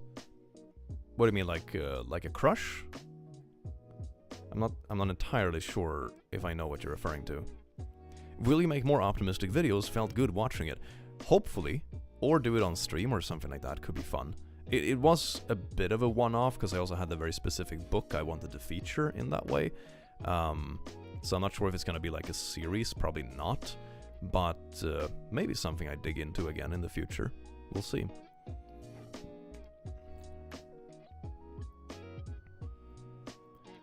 Maybe being aromantic. If you're talking about love and stuff, yeah, that's also a thing. You know, that's also under kind of the ace umbrella, I suppose. Bisexual and demisexual. Did not realize until I said yes to dating a girl when I was a young teen. There you go. Look at that. Yeah, and some stuff takes time to figure out, and that's okay. I just got a book delivered today after watching the video. Hell yeah, Keo, that's amazing. It's so cool when people take my book recommendation seriously. That's amazing. Figured out I was pan when my thoughts went, that person is hot, wow, that person is hot, wow, everyone is hot. Oh my lord. A boy had a crush on me when we were 6, so kids can have early crushes, and I've met trans children. My fiancé just realized he might be demi-ro. I'm aro ace agender and knew that when I was around 14-15. Thank you, Annie, for the 100 Swedish kruns. Yeah, like I said, I had my first crush when I was 8, but it's different, and I think people that demonize it kind of purposefully see it in a weird way. You know, when I say like, yeah, someone can probably know that they're gay by the time they're 8, you know, I don't see why they couldn't, because I had my first crush when I was 8. Why couldn't they have had their first crush, gay crush, when they were 8, you know? But I think some people are way too eager to see that as something like, oh my god, it's sexualizing kids. Like, no, there was nothing sexual about me having a crush when I was 8. It was me being 8 and another person being 8 years old. We weren't even mature enough to the point where we knew that what that was. We were just like, oh, it's a bit, you know, butterflies in the tummy when we're around each other and a bit nervous, and that's it. It's a very innocent, childish form of love, as it should be. So I think people that leap to that extent instantly are really weird about it. Like, for God's sake, like, kids have crushes all the time. It doesn't mean that it's anything, you know, intimate about it. It's a very different form of feeling. It's very connected to where you're at in life and how developed you are in that sense. So people that say like, oh my god, if you could be gay when you're 8, that's grooming. It's like, shut the fuck up. Like, that's the stupidest fucking shit I've heard. That would also mean that me having a crush when I was 8 was also grooming. It's like, that's the dumbest shit I've ever heard. Am I the only one who thinks that Ursula is hot? Ooh, damn, Ursula is a bit of a mommy dommy, isn't she? Instead of thirst trap, would it be clickbait? Yeah, it would. That would be my OnlyFans, baby. Hell yeah. A boy called me a girl. He was like 5 years old because I have long hair. I passed. Hell yeah. You see? That's beautiful. When I was 6, they threatened to paddle me for hugging the girl I liked. I've never gone in for a hug with a girl since then. That is such a shame. That kind of stuff I think just messes with people for life. It's so stupid because it connects like something negative with something that should be just natural and fun, you know? Or just tinglish. I'm Pan and Arrow Ace from Spectrum. I've always had problems with real situations, but thinking of it makes me feel happy. I get crushes, but actually being in loving situations with them feels bleak. I mean, maybe Pan and Arrow Ace from Spectrum, I mean, that's also, yeah, that's something I've seen a lot of people experience that are on those, that are similar with their labels and that kind of stuff, that the thought of something or the fantasy of something is different than the practice of something. And I don't think you're alone in that. And for some people, they find ways to work around it. For some, they just never enjoy it, or they do other things with their partner. I think there are many variants of it, if that makes sense. But I think hanging around communities with similar people helps a lot, because you can get a perspective, like, of what different spices of it there is. If you report that, paddling is illegal in the US. So please stay safe if you do report it. Yeah, it is. How's Cerberus Duck going? Waiting for the demo. Hopefully it's gonna be here in the near future. I think it's important for relatively young people to know that LGBT people exist, and that's fine. A lot of the more visibly queer kids will miss out on getting bullied that way. Yeah, and that's not different from knowing that, you know, just heterosexual relationships exist either. It's like, oh gee, Timmy over there has a mommy and a daddy, and Steve over there has 2 daddies. Oh, I have a crush on a boy. Maybe it isn't that strange, it's just like Steve. You know, it's like people make it up to be something, like when you're pushing something adult onto kids, but that's not what it is, you know? Why do you talk about the LGBT community so positively, interact with them positively? Why wouldn't I?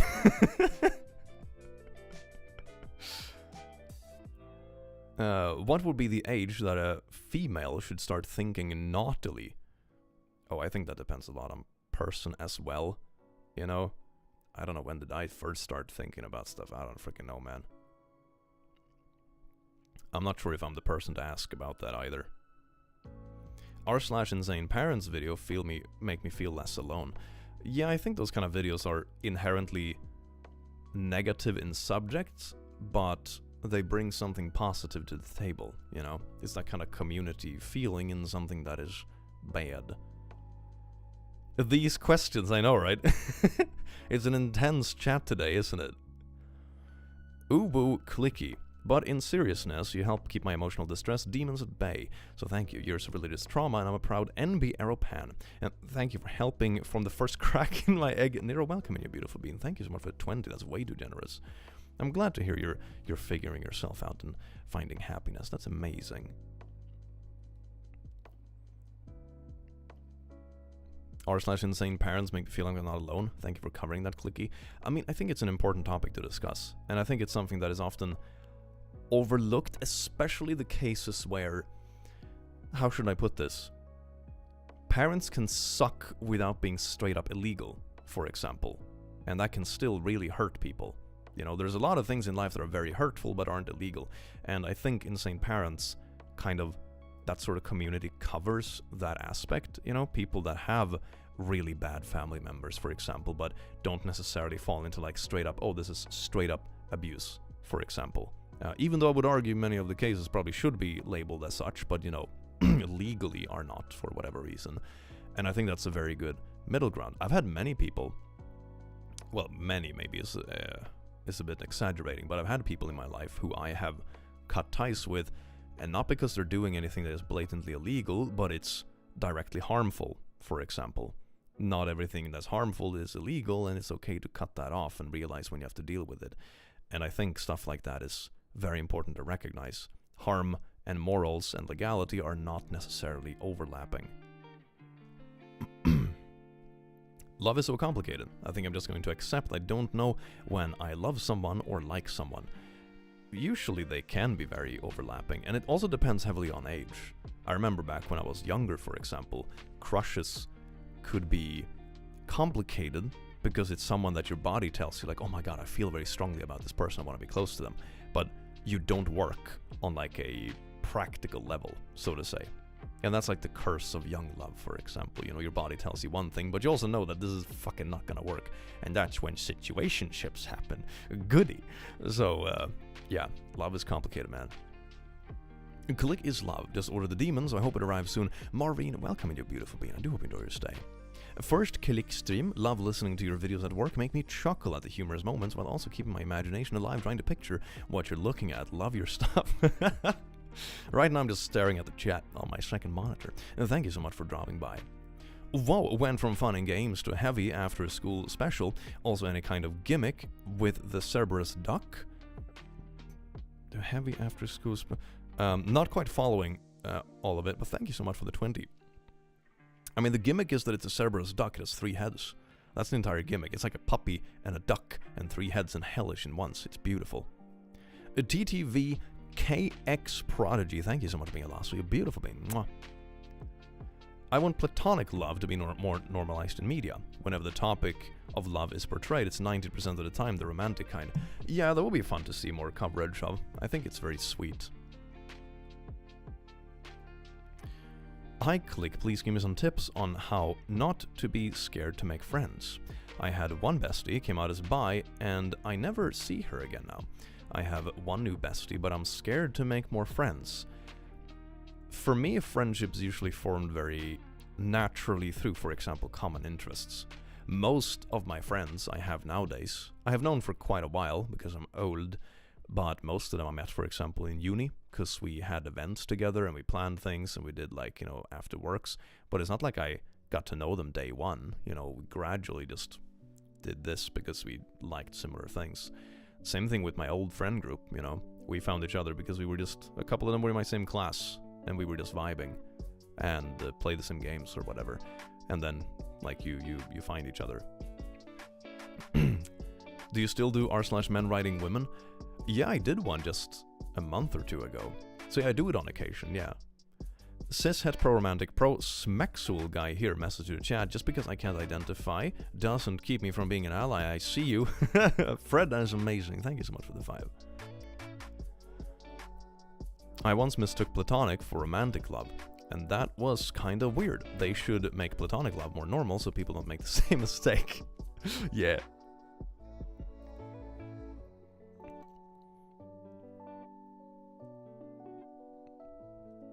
As for Click singing for us, it would have been more beautiful to have a Click chat more than anything Haspin Hotel do it. Oogly, thank you so much for the 20 GP. I love them all, Click, as a Gen X. You have helped me understand so much. Thank you. Oh, that's really sweet. Welcome in, you beautiful bean. I do hope you enjoy your stay. Click, Cerberus duck, Bumblebee boy, white fuzz, but ooh, that could be cute. I was thinking about making some Bumblebee plush at some point. They're very fluffy. Thank you for the 2. Maybe because I'm a writer, I emphasize how important representation is to navigate our lives. We often live our lives based on the stories we hear and tell ourselves. Indeed, Phoenix, indeed. I think it's important to recognize that a lot of change in the world comes after social and media, you know?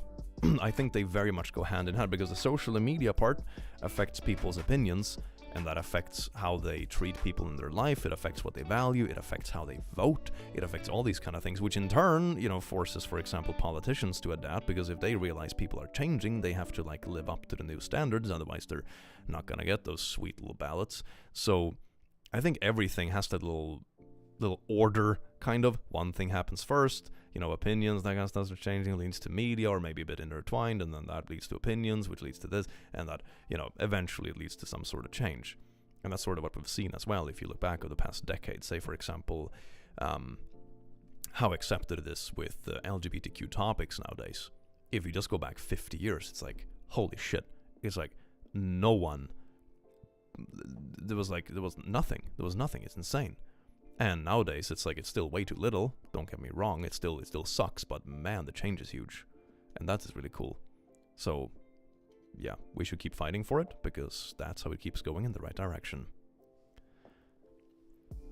I have ADHD, which I think causes my constant racing thoughts, which really sucks. Your videos always make me laugh. Aww. Yeah, that can be a struggle. I know people that have struggled with that kind of stuff. It can be really tricky.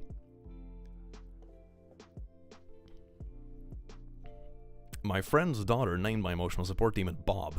Hell yeah. I think something that the English language really lacks is different words for all different kinds of love.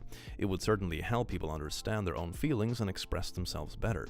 Oh, that would be kind of cute, yeah. That'd be kind of cute. Let's see if the language starts evolving in like a good way with that. That would be really nice. 50 years ago, it was only 5 years after the Stonewall Uprising. We were still fighting to exist and to be left alone. Yeah, that is wild. Only 50 years ago.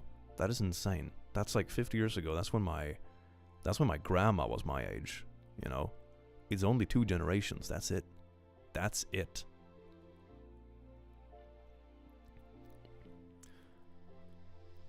Greek had a lot of words for love, we need similar, hell yeah. Thank you for having your videos. My raising thoughts are always about the topics you cover. Humor really is the best medicine. It's good to laugh about things sometimes, isn't it? Click making me help see the whole world isn't as dark as my small bubble I live in locally seems. Thanks, homeboy. Oh, that's really sweet. Thank you for the 5. I mean, I think it's important to recognize that there definitely are problems, but some stuff is also moving in a good direction. I think that should be a motivator. I had some people tell me, I mentioned it so many times in the video, exactly that, but some people were still like, oh, but this recent thing sucked, or we had COVID. It's like, yeah, well, COVID didn't like magically undo 50 years of other progress, you know? It's like, sure, it was a crisis, it sucked and some things haven't bounced back yet, but, you know, it's not something that is gonna scar the world for another 100 years, you know? So, I mean, hopefully, at least. So, I don't know, I think it's more of a motivator. It should be a motivator that things can actually change. Because otherwise, what are we fighting for? You know, if you only embrace that pessimist thing that, oh, there are only problems, it's like you can't even speak about stuff that is actually changing. It's like, well, what should I say then? Nothing ever changes or everything always sucks? Like, damn, that's not very motivating. Then we can just give up. Hey, Mark, have you heard of the public universal friend? A non-binary icon from the 1700s. I haven't. That's the first. That sounds really cool, though. My demon is called Grebo. That's a cool name. I like that. I would love to see you cover polyamory memes. I am bi/pan and polyamorous. That could be interesting. I'm not sure if I could contribute that much to it, but sounds like a very fun sub. Thank you so much for the 10. Important extra. Ooh, let's scroll away fast. Important extra. New study in America shows LGBTQ+ or not, if you put pronouns on a job application in America, you run a risk of 5 to 67% average decrease in hiring likelihood. That sucks. That's weird. I guess some of the workplaces aren't really caught up with that kind of stuff, I suppose. But it's also good to know and play the system, I suppose. But damn, that's weird. Thank you so much for the 10, you beautiful bean. Just remember, progress only happens if we keep working on it. The recent backsliding in the US shows what happens if you take your eyes off the ball. Indeed. And, you know, any sort of progress always comes with recessions, basically. It always goes like this. Everything does. But it's important to not lose focus of what is important, and that stuff isn't worth fighting for. Thank you so much for the tips, Click. I'm trying my best, but just scared I will fluff up again. Lose friend after friend. I know I shouldn't be scared. Yeah, don't be worried about it. And I mean, a lot of the times, most friends I've had in my life, I don't know anymore. And that's completely normal, because life happens. Like, when I graduated uni, for example, the friends I had in uni, and the ones I actually kept contact with, reduced by like 90%. Because most of the friends were people you just spend time with because you happen to be in the same place. Same thing in high school. Most of the friends I made in high school I don't have contact with anymore because life takes you in different directions. And that's okay. Most friends I've had from old workplaces, for example, I don't have contact with because life moves you in different directions. So it's normal. Most friends you make, you are gonna, I wouldn't say lose, that's a bit too strong and negative of a word, but you're gonna end up not knowing anymore at some point. And that's okay. That's perfectly normal. There are very few people in your life that you know your entire life. If any. Zuki, thank you so much for the 2, you beautiful bean. Ori Kitty, thank you so much for the 5. Hi Cliggy. First time checking out a stream. Work has been very stressful for me lately, but watching your videos always help me out. Keeping awesome. Thank you so much, you beautiful bean. Welcome in, that's very nice.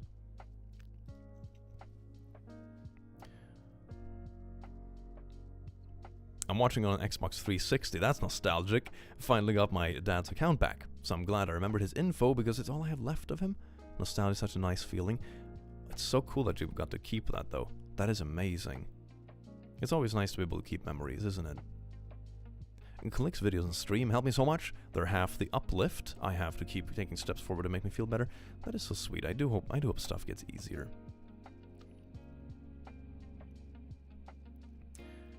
Can you tell me if there's a Discord? Link is in the description or in the banner on the channel. So you can find it under like any video basically. And that's the link.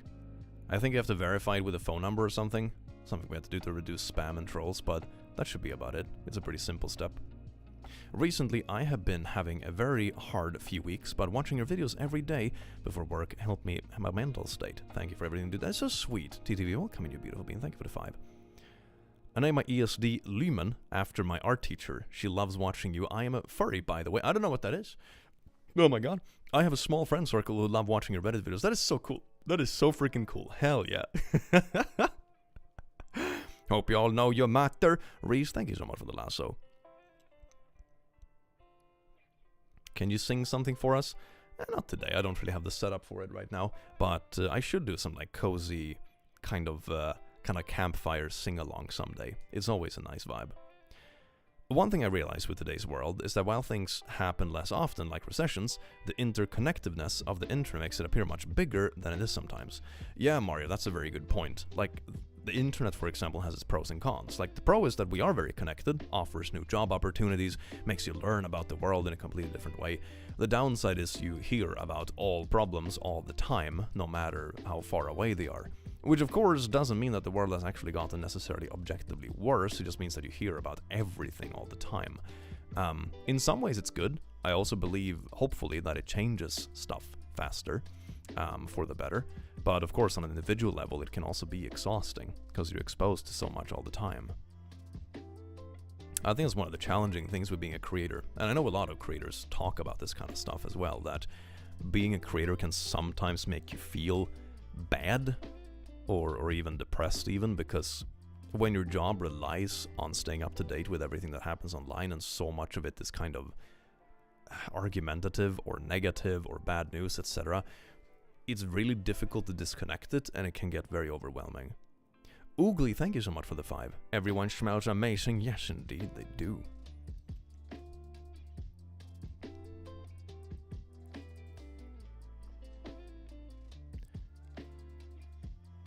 How do you catch yourself starting to get stuck in the gloom? For me, it's like do IRL stuff, honestly. Meet friends that have nothing to do with the online world. And that's not to say I don't appreciate my online friends, don't get me wrong, but it's refreshing to spend time with people completely disconnected from this world, because I spend way too much time with work as it is. So sometimes I feel like I have such a sanity check when I spend time with, you know, my 30-year-old friends that have no social media and they're completely disconnected from everything that I hear about on a day-to-day basis, and we just talk about completely other stuff. That is very refreshing. That is one of my big sanity checks. Another one is just to get out more, because one of the dangers with being a YouTuber is that it becomes isolating, and at least for me it has affected me negatively, mental health wise, worse anxiety and that kind of stuff. And one of the things that helps is getting things in your schedule that regularly gets you to do things and meet people face to face and that kind of stuff. So that's some stuff that I'm doing, at least for it, which seems to help pretty nicely. And I think for me it was also especially tricky because I went full time with what I do now at the same time as COVID hit. So it was like a double thing. It was like, oh, there's a pandemic, but I'm just gonna sit indoors and work all day anyway, it's fine. But then, you know, after it started letting up and stuff, it's like, huh, I don't feel great. I mean, nothing, I don't know, there are worse things to deal with, but that became something noticeable. It's my friend's birthday. Can you say, happy birthday, Val, please? Happy birthday, Val. I hope you have an amazing day. I enjoy your videos. Click, keep up the good work. Thank you so much, Butterfly Craft, you beautiful bean. Maybe dyslaxative should mean prone to word limit. Struggling with nicotine addiction, and I've tried to quit, but I feel like I just can't. Any chance you have any words of wisdom? Oh. I've never had to get rid of nicotine addiction. Knowing that you want to get rid of it is a really nice first step. That is really good. I think one thing for me at least, when I have wanted to, for example, like during the pandemic, I put on a little bit of weight like everyone. Not a lot, but a few pounds. And I wanted it to go away. So one thing I did was that, for example, I stopped drinking soda. Which is something I picked up again now, because I want to lose a little bit of that flab before summer. So what I do is that I just don't buy it. Because when you're just walking around your home, that's when you get the like, what would you even call it? You know, I really want this, you know, that's when you get in the mood. But if you literally don't have it at home, it's kind of a big thing to like hop in your car, drive to the convenience store and pick it up, then go back home and then drink your damn soda. You know, usually by that time it passes or it gets easier. So that was always one way to push myself through not being unhealthy.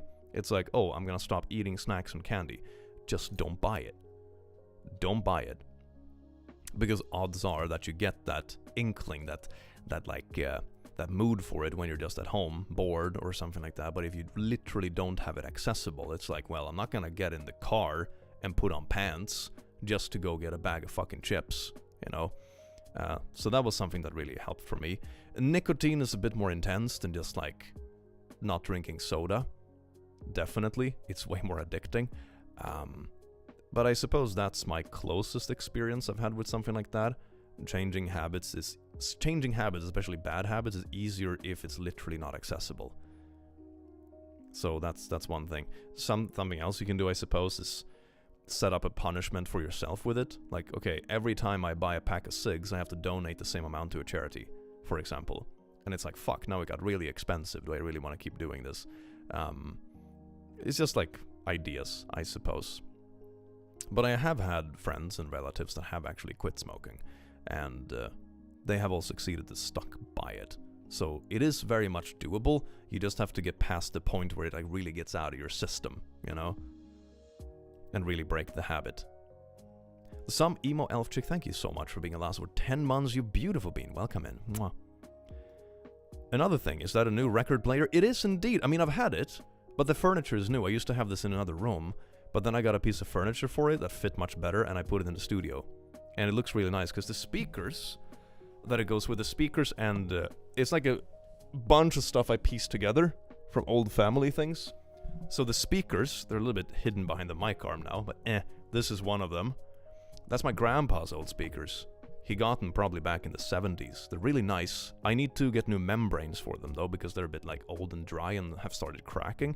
So I've just done some really improvised repairs on them now, and then I'm gonna get new membranes.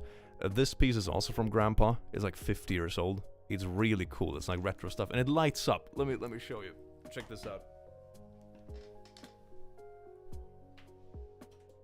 Like this whole thing lights up like an old retro. Maybe you can't see that well on stream. Maybe a little bit. And then the vinyl player, I'll probably buy a new one, because it is a little bit glitchy. It's just an old one that I think my dad must have bought at some point, but it was just sitting in a storage, so I kind of like fixed it up a bit. But it has a couple of quirks, so that one I'll probably end up buying new. But everything else is like super retro, which is really cool. So it's like old family stuff I've pieced together, got new cables for, repaired a couple of things, and then I got this furniture specifically because the wood goes along with the old speakers. So it's really nice. It's a nice setup. So now I'm like slowly collecting some vinyls, both old and new. Excuse me, Mr. Clicky. What flab? You look perfect as you are, you beautiful bean. Thank you so much, Suki. Oh, you beautiful bean. Oh, yes, indeed. I mean, pros and cons with hitting your 30s, I suppose. I actually kind of like it so far, because it also means I can properly bulk. I was always pretty skinny. Not like skinny, but pretty skinny. Like relatively low BMI or whatever. Not that BMI is particularly accurate, but like to give an idea. And I always wanted to be a little bit heavier. Like my goal weight is kind of like 80 kilos, but good kilos. Like if I can weigh 80 during my like summer shred, so to say, that would be like, mwah, that's perfect. Now I weigh about 80 during my bulk. So it's like I'm a couple of kilos out, but it's good. It's just healthy goals. I'm not into anything particularly extreme. Reminder for everyone to drink some water and eat some food today. Stay healthy. Hell yeah, local bard. Thank you for the 50. Hail the Omnicia. Thank you for the lasso. You beautifully made my evening after work. That is amazing. Welcome in. Retro lol, now I feel old. Well, to be fair, even the GameCube is pretty retro nowadays. It's all a matter of perspective, isn't it? But yeah, those speakers are like 50 years old or something. It's pretty cool. I like them. They're in very good condition. They just need new membranes because that kind of stuff dries out. There's a saying which is more to hold is more to love. It's also because I feel good, honestly. I like working out, not because I'm trying to be some kind of bodybuilder, but I just feel better when I do it, and I like feeling strong. Don't get rid of the old turntable, get it fixed. Most of them are weighed better in the past, and you could probably get bang for it. I mean, maybe that's a good idea, yeah. Maybe I should try to hand it in somewhere, or try to tinker with it a bit. Because there's not like a big glitch if I replace the plastic on top, like this thing, because that's a bit ugly. And it has a glitch where sometimes it gets stuck on one single track close to the finish, where it's like only placed the same line over and over and over. That can probably be fixed. It's probably some spring or like a switch or something that is not oiled up, or something that is a bit damaged and needs replacing. Your words of encouragement about gym helped me so much. It's been way easier for me to go to the gym in the past few weeks. That is amazing. Hell yeah, Clara. That is so good. Yeah, I think making it fun and making something that is within reason for your current routine is a good way of doing it. So I remember my first step towards gym stuff was always implement things that don't take too much time and where you have to go out of your way that much of your existing routine. So for example, I started riding my bike every day to work. That was one of the big changes I did, because it was time I spent on a bus anyway. And then it's like, okay, half an hour on a bus versus half an hour on a bike. It's pretty good.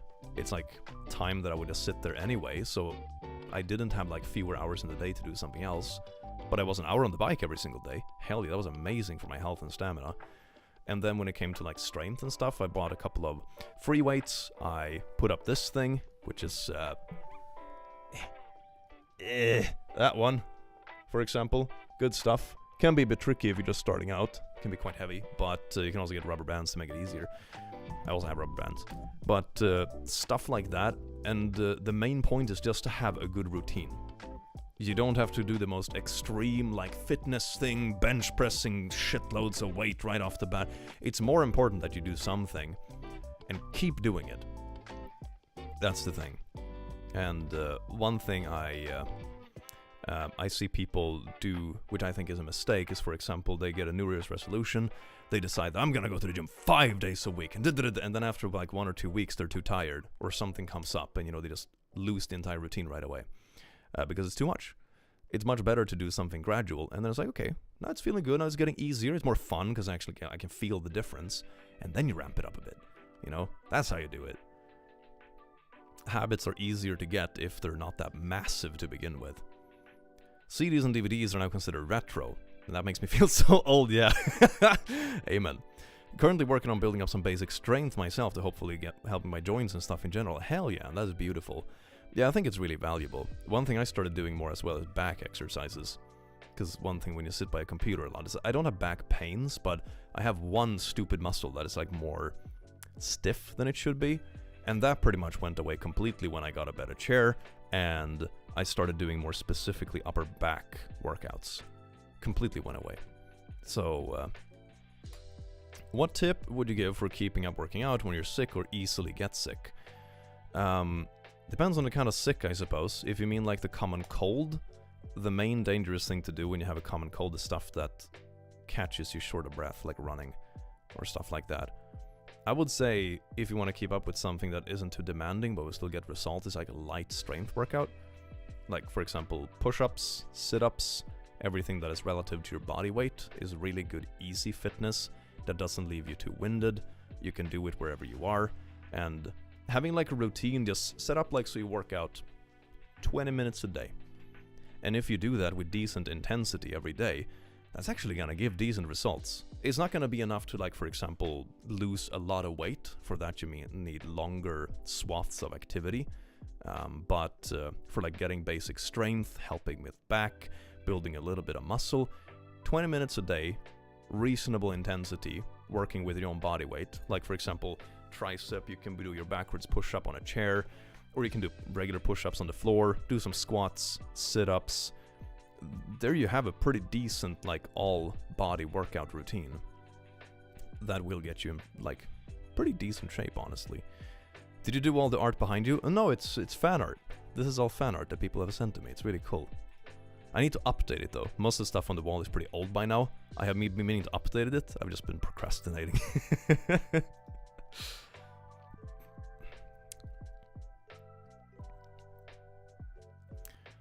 I oftentimes also just go to the gym with my friends because it's easier to do so on the days I don't feel like it. Yeah, that is a good thing. That is a really good thing. Turning workouts into a social thing is really nice. Is really nice. I have a couple of buddies I do that with sometimes. I do it sometimes with my dad as well. That's really fun. More rare though, because of work and schedules and stuff. Most of the time I work out myself because my job is weird, so my hours are weird. But working out with people is really fun. Someday I'll finish the Click Loki fan art I started a year ago. Hell yeah. It gets so hot where I live, I can't exercise without my body freaking out. I even passed out in the shower if it's slightly above lukewarm. That is insane. Oh my god.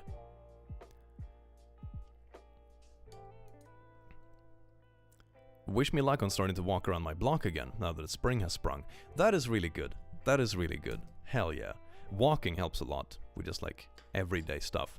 Julie Queen, thank you so much for the 17. New question, what do you do when you're feeling down? I love read, watch, listen to your videos, cry, and talk about it and draw. I'm an extrovert. For me, when I feel down, has always been to socialize. Meet a good friend, for example. Always helps. Go to an event, maybe.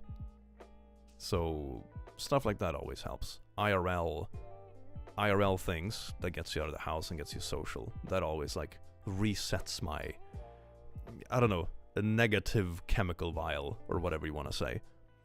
Oh wow, some talented beans out there. They really are. Sometimes I feel like I'm the least talented in this community. I was born with a more curvy spine, and the results are back pains every day, and pain when sitting down, even at the slightest wrong way. I had to sit on the ground for 5 hours in the wrong position. That sucks. Oh my god, that must suck. I don't want to give medical advice, but it could be a blood pressure problem, heart issue if you struggle that much with heat and stuff. Yeah, it might be worth getting checked in that case. I have no expertise in it either, but if it is that much of an issue, it might be worth checking it up. Might be something with an easy fix even. You know, if it's a blood pressure thing, or that kind of thing, there are even like medication you can take for it. Dance along with our friends. It's good for health and sometimes fun. Yeah, that's good. Dancing is amazing. Did you find it hard to start off YouTube? As in opinions of people in your life? What? Start off doing YouTube as in... Do you mean that people didn't approve of me doing YouTube? I think... I had people around me that were skeptical. Like, for example, you know, family members that want the best for you and stuff. Because they were... A couple of them were like, ooh, are you sure about it? Like, that sounds very risky. Like, what if it doesn't work out, etc. But... I think once they realized I had already taken the pragmatic parts into consideration, they were like, oh shit, yeah, go for it. So, not really. Most people were very supportive. Or all people were very supportive, rather. I haven't really met anyone in my private life who wasn't supportive or excited about it, which is really cool. The lockdown put a lot of weight on me, and I developed some illness on my leg skin due to liquid retentions. Now I'm trying to get in shape again and walk, but it's quite difficult. The beginning is always the worst. I started getting into jogging again just this week, because now the weather is finally good enough, and fuck me, it's so heavy. Oh my god. I'm like... Holy shit, I lost like 1 solid minute on my kilometer just over winter. It's insane. Oh my god, it sucks. So, yeah. Like the first part, no matter which level you're at, is the most painful. Like, getting back into something sucks. But it gets easier relatively fast, most of the time. So, as long as you push through that, you can do it. Would be cool with D&D video where you react to the artist who made art and creations for D&D. Just an idea, love your videos. That's kind of like r/D&D memes. That has a lot of that stuff in it. Thank you so much, Julie. How do you handle keeping privacy while making content? It's always a bit of a balance. But for me, I've managed it quite nicely, I think. I always talk about stuff in a vague way, and I don't involve people from my private life in my content much, like in general. I don't, if you notice, for example, I never post pictures of like my family or close friends or anything. I have a very clear thing of that, because I had experiences in my very, very early days of online content, for example, like overexcited fans who would like manage to find some private social media, and if I wouldn't reply to them, they would start spamming my friends, for example. It was really fucking weird. So after that, I was like, you know what? I'm not gonna show anyone, because the thing that I realized is that I have been pretty careful with what information is traceable and what isn't, but not all my friends have. So, you know, if you start showing off people in your private life, it's more likely that, you know, someone gets in trouble. So I've kept it pretty separate that way. I treat it very much like you would treat an office. Like, you know, when I worked in a regular office, I didn't invite my friends to my office either. You know, it's two separate parts of your life. Good call, the internet is terrifying. Yeah, it is. It is. It has a lot of weird people on it. Shit. Some people are so incredibly unhinged. Yeah, they really are. I think the internet also brings out the worst in it in some ways, because it's like shitty people or unhinged people that also get like the keyboard warrior syndrome when they feel they can get away with it. Do you ever get noticed in public? How do you handle it? Relatively often. I get probably noticed in public. I mean, it depends on where I go, right? If I go traveling to big cities or airports, I get noticed relatively often. If I only spend time around like smaller places, or, you know, just go to my local grocery store or something, it's quite rare. So it depends on where I am. But yeah, I get recognized relatively regularly. And so far it's been fun. Like, I haven't had a bad experience with it so far. Everyone's been really cool and nice and just kind of excited. So it's really nice. Separating private and public life is really smart. Good advice. Yeah, I think so. I already had that attitude when I went into content creation, kind of, that the two should be separate. So I think it was way easier. I didn't have to like take a bunch of stuff back or whatever. It was very easy to just keep going with the attitude I already had. How do you keep up morals after reading so many dumb Twitter posts? There's a lot of good stuff out there too. Like I said, you just go touch grass sometimes. That's the key to it, honestly. Do you have some tips for managing anxiety? Lately mine is impacting my physical health and I feel like I'm at a loss. The best advice I have gotten about anxiety from professionals is exposure helps, and also figuring out what aspects make you the most anxious, and kind of being aware of those. Like, is it crowds? Is it specific people? Is it specific unknown context? Is it social stuff? Is it the fear of being judged? Like, what is the main variable that makes you anxious? After that, one good way of doing it is to tackle what is called your, well, I only know the terms in Swedish, but it's like your defense mechanisms. If you're dealing with anxiety, you probably have some stuff you do reflexively to try to make it less bad. And it can be anything from like bodily stuff you do to things you say or things you rush through or whatever it might be. Stuff that you do as a comfort or as a way to cope with the anxiety. And the trick is to very knowingly put yourself in a position you know you will be anxious in and then go straight against that behavior. That is part of like overcoming anxiety therapy. It's a combination of exposure therapy and showing your subconscious that you don't need these like weird patterns of behavior that you got used to for coping with your anxiety. And that kind of brings you a bit of an aha thing, that like, oh my god, the worst case scenario wasn't so bad. And that kind of stops your head from spinning a bit, and then you can kind of work from there. It's not a super like fast process that it can take a few months to get through, that kind of thing, but and also have a diary on it, like reflect on what makes the anxiety worse, what makes it more manageable, and etc. etc.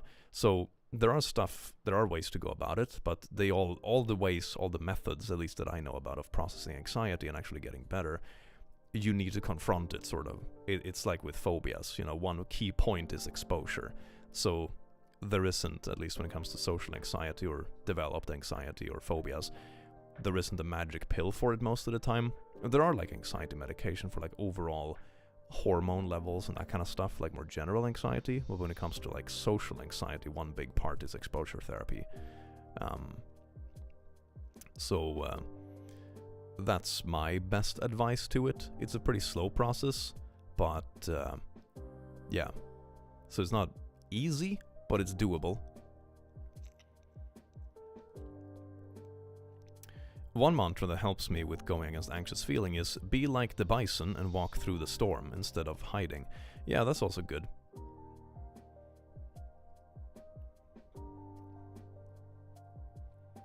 Animals can make us happy in silly ways. Pets and wildlife give such joy. They really do. Oh my god, I love animals. What tips do you have for starting a new job? Currently going through the application process to get an apprenticeship. I think most jobs is just don't be too worried about doing everything correctly from the start, because no one expects you to. So don't be too hard on yourself. Anxiety begins in the body. It's part of the flight or flee fawn response. Your body thinks you're in danger. You have to teach your body you're not. Exactly. And that's where part of it, like going against your protective behaviors, comes into play when you work with the exposure therapy. That's like kind of teaching your body. For example, I had one of those things where I would always try to rush things, like any context that made me anxious. I'd be like, okay, let's just push through it fast, and that was my like defense mechanism. It's like, and just be done with it. And so one of my, for example, things I had with that was like, okay, but slow it down then. What happens if you just stay there? And I tried that, and that sort of like had a little click in my brain. It's not like a magic cure or anything, but it had like a click in your brain, like that starts your subconscious thinking, and you go like, huh, wait a second, I actually fucking survived. And it's very silly in retrospect, because usually the things that make you anxious aren't anything dangerous. It can be like, ooh, I met someone that made me a bit nervous, or I'm having a little presentation at work, or I'm worried about what people think in this little group of friends, or whatever it might be, you know. When you talk about it objectively, it sounds very silly, but in the moment, your body thinks you're gonna fucking die. So going against that behavior can be very much like an epiphany, kind of. Been dealing with anxiety all my life. Take heart, you will find your way to cope and you're not alone. Yeah, that too. I try to think about what good thing will happen instead of worst case scenario, and it helps me sometimes. That's very nice. That's very positive.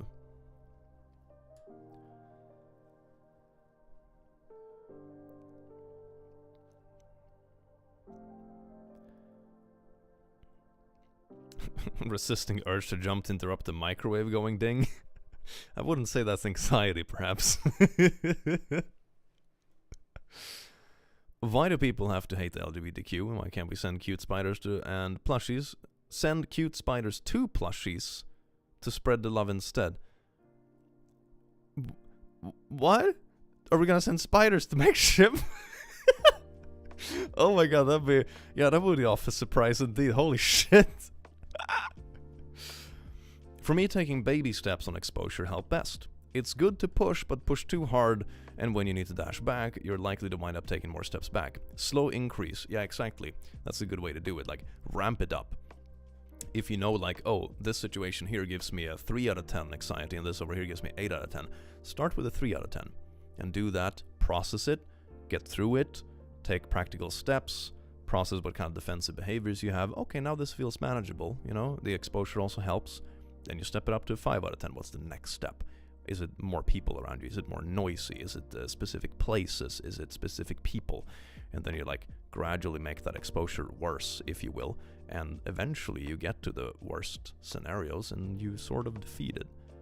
Like I said, it can be a long process, and it can be longer or shorter for different people, but it's a very common thing, and there are very established methods for getting through it, but exposure and working on it yourself is pretty unavoidable, sadly.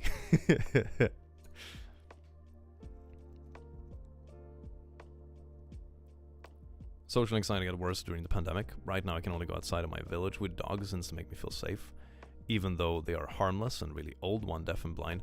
But yeah, and then it's probably more like the familiarity with your dogs and your surrounding that makes it safe.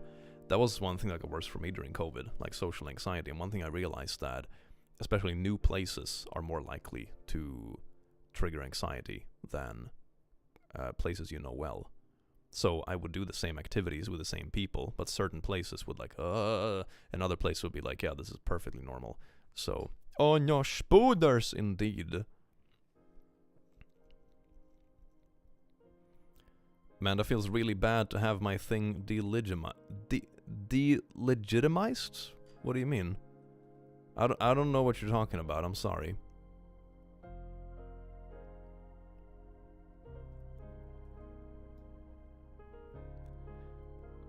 Alright, I should shush, but I am scared of needles and many small holes. How to face that fear? Exposure? Yeah, probably. I mean, I have needle phobia. It has never passed, but it's less bad than it used to be. And one thing that helped for me is to just let the nurse/doctor know when you're about to take a blood test or a vaccine or something. Usually they're very helpful. You know, there is like fucking 10% of people have some sort of needle phobia or something. It's like a ridiculous number, you know? They are definitely used to it, you know? You're not like some kind of freak one in a billion kind of thing. It's like in every 10th person that comes in there is squeamish about it, you know? You're fine. And for example, last time I took a blood test, I had a doctor, a really nice Asian lady, who was like, I was like, yeah, I sometimes get a bit dizzy when I take these things. And she was like, no worries, sit in this chair. And it's one of those foldable chairs, you know, it goes backwards. She just bloop, flipped me so my legs were like up in the roof. And she just like, oh yeah, I'm just gonna do this slowly. And I can be like, yeah, you don't have to tell me when it goes in. We can just talk about stuff. So we just talked about random stuff. She drew it and I'm like, yeah, I'm a little bit lightheaded. And she was like, no worries, you know, take 5. And I was just there for 5 minutes. And I had a fruit with me. That's a good life hack. Have a little fruit in your pocket, because you can, like, it's something to distract you, something to fidget with, fixes your blood sugar right up so you get less dizzy. And then after 5 minutes of leaning backwards, okay, now I'm good. And then, like, slowly get up and go on with your day. So there are ways to manage it, and most people in hospitals and stuff are really used to people being squeamish with that stuff. So, and I think that made me less anxious about it. Then it's like only the phobia. There's no anxiety around it because I know that, you know, it's manageable. They even have stuff to manage it. Like, they have folding chairs and places to lay down and etc., etc. So I think the key is to, like, not make the phobia bigger than it is with anxiety. Because most of the time, if you have a needle phobia, you typically don't have to tackle it more than maybe once a year tops, when you, like, renew some vaccine or have some hospital checkup or something. Like, maybe once a year, maybe once every 2 years you have to tackle it. That's it. That's it. Just doing a slight rewrite to add an extra bit to the fanfic, hell yeah. Is there a Swedish word for, like, a special friend? Ooh, I don't know. Maybe not. Special friend, I don't know. Besties. That's like bestie. It's a very similar word. Besties. Well, thank you so much, Suki. I thought of you today, Clicky, when I read about a new vaccine that will be able to deliver as a aerosol spray. No more needles. Oh, hell yeah, that's going to be amazing. I cannot wait for technology to just mwah.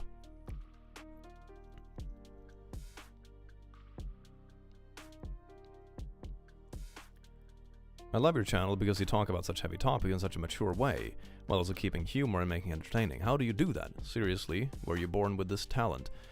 I don't know. I think, honestly,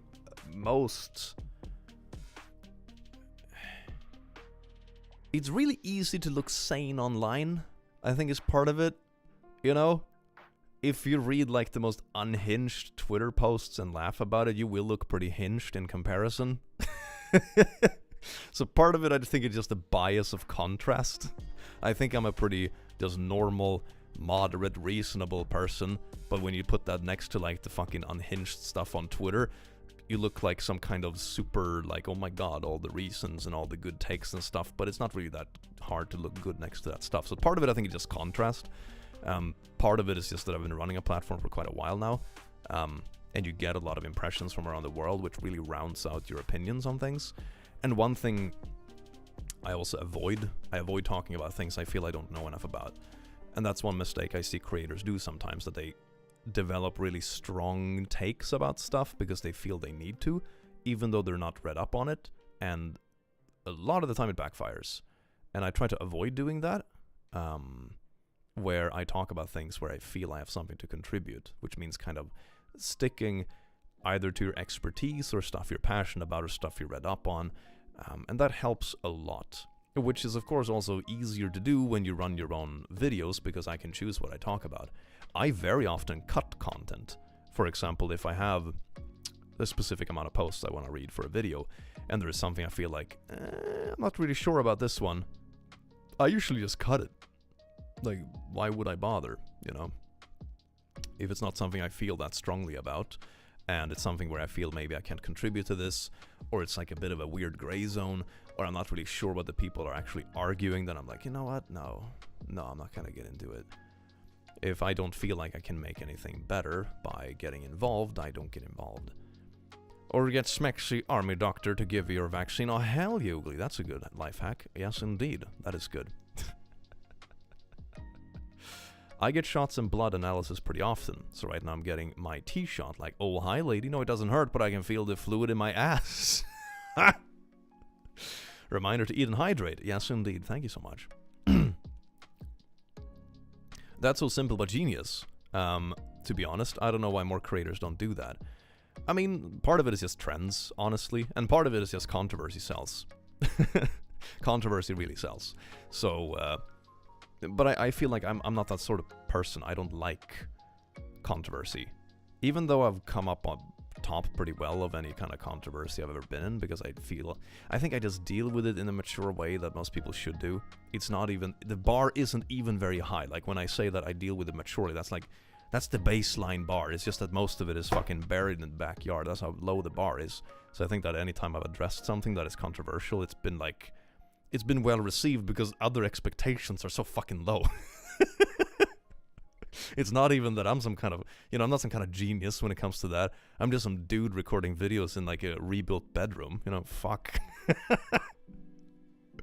So, but that's a good life hack. Like, talk about things you feel like you master. And when you run your own show, it's really easy to look smart because you talk about the things you know about,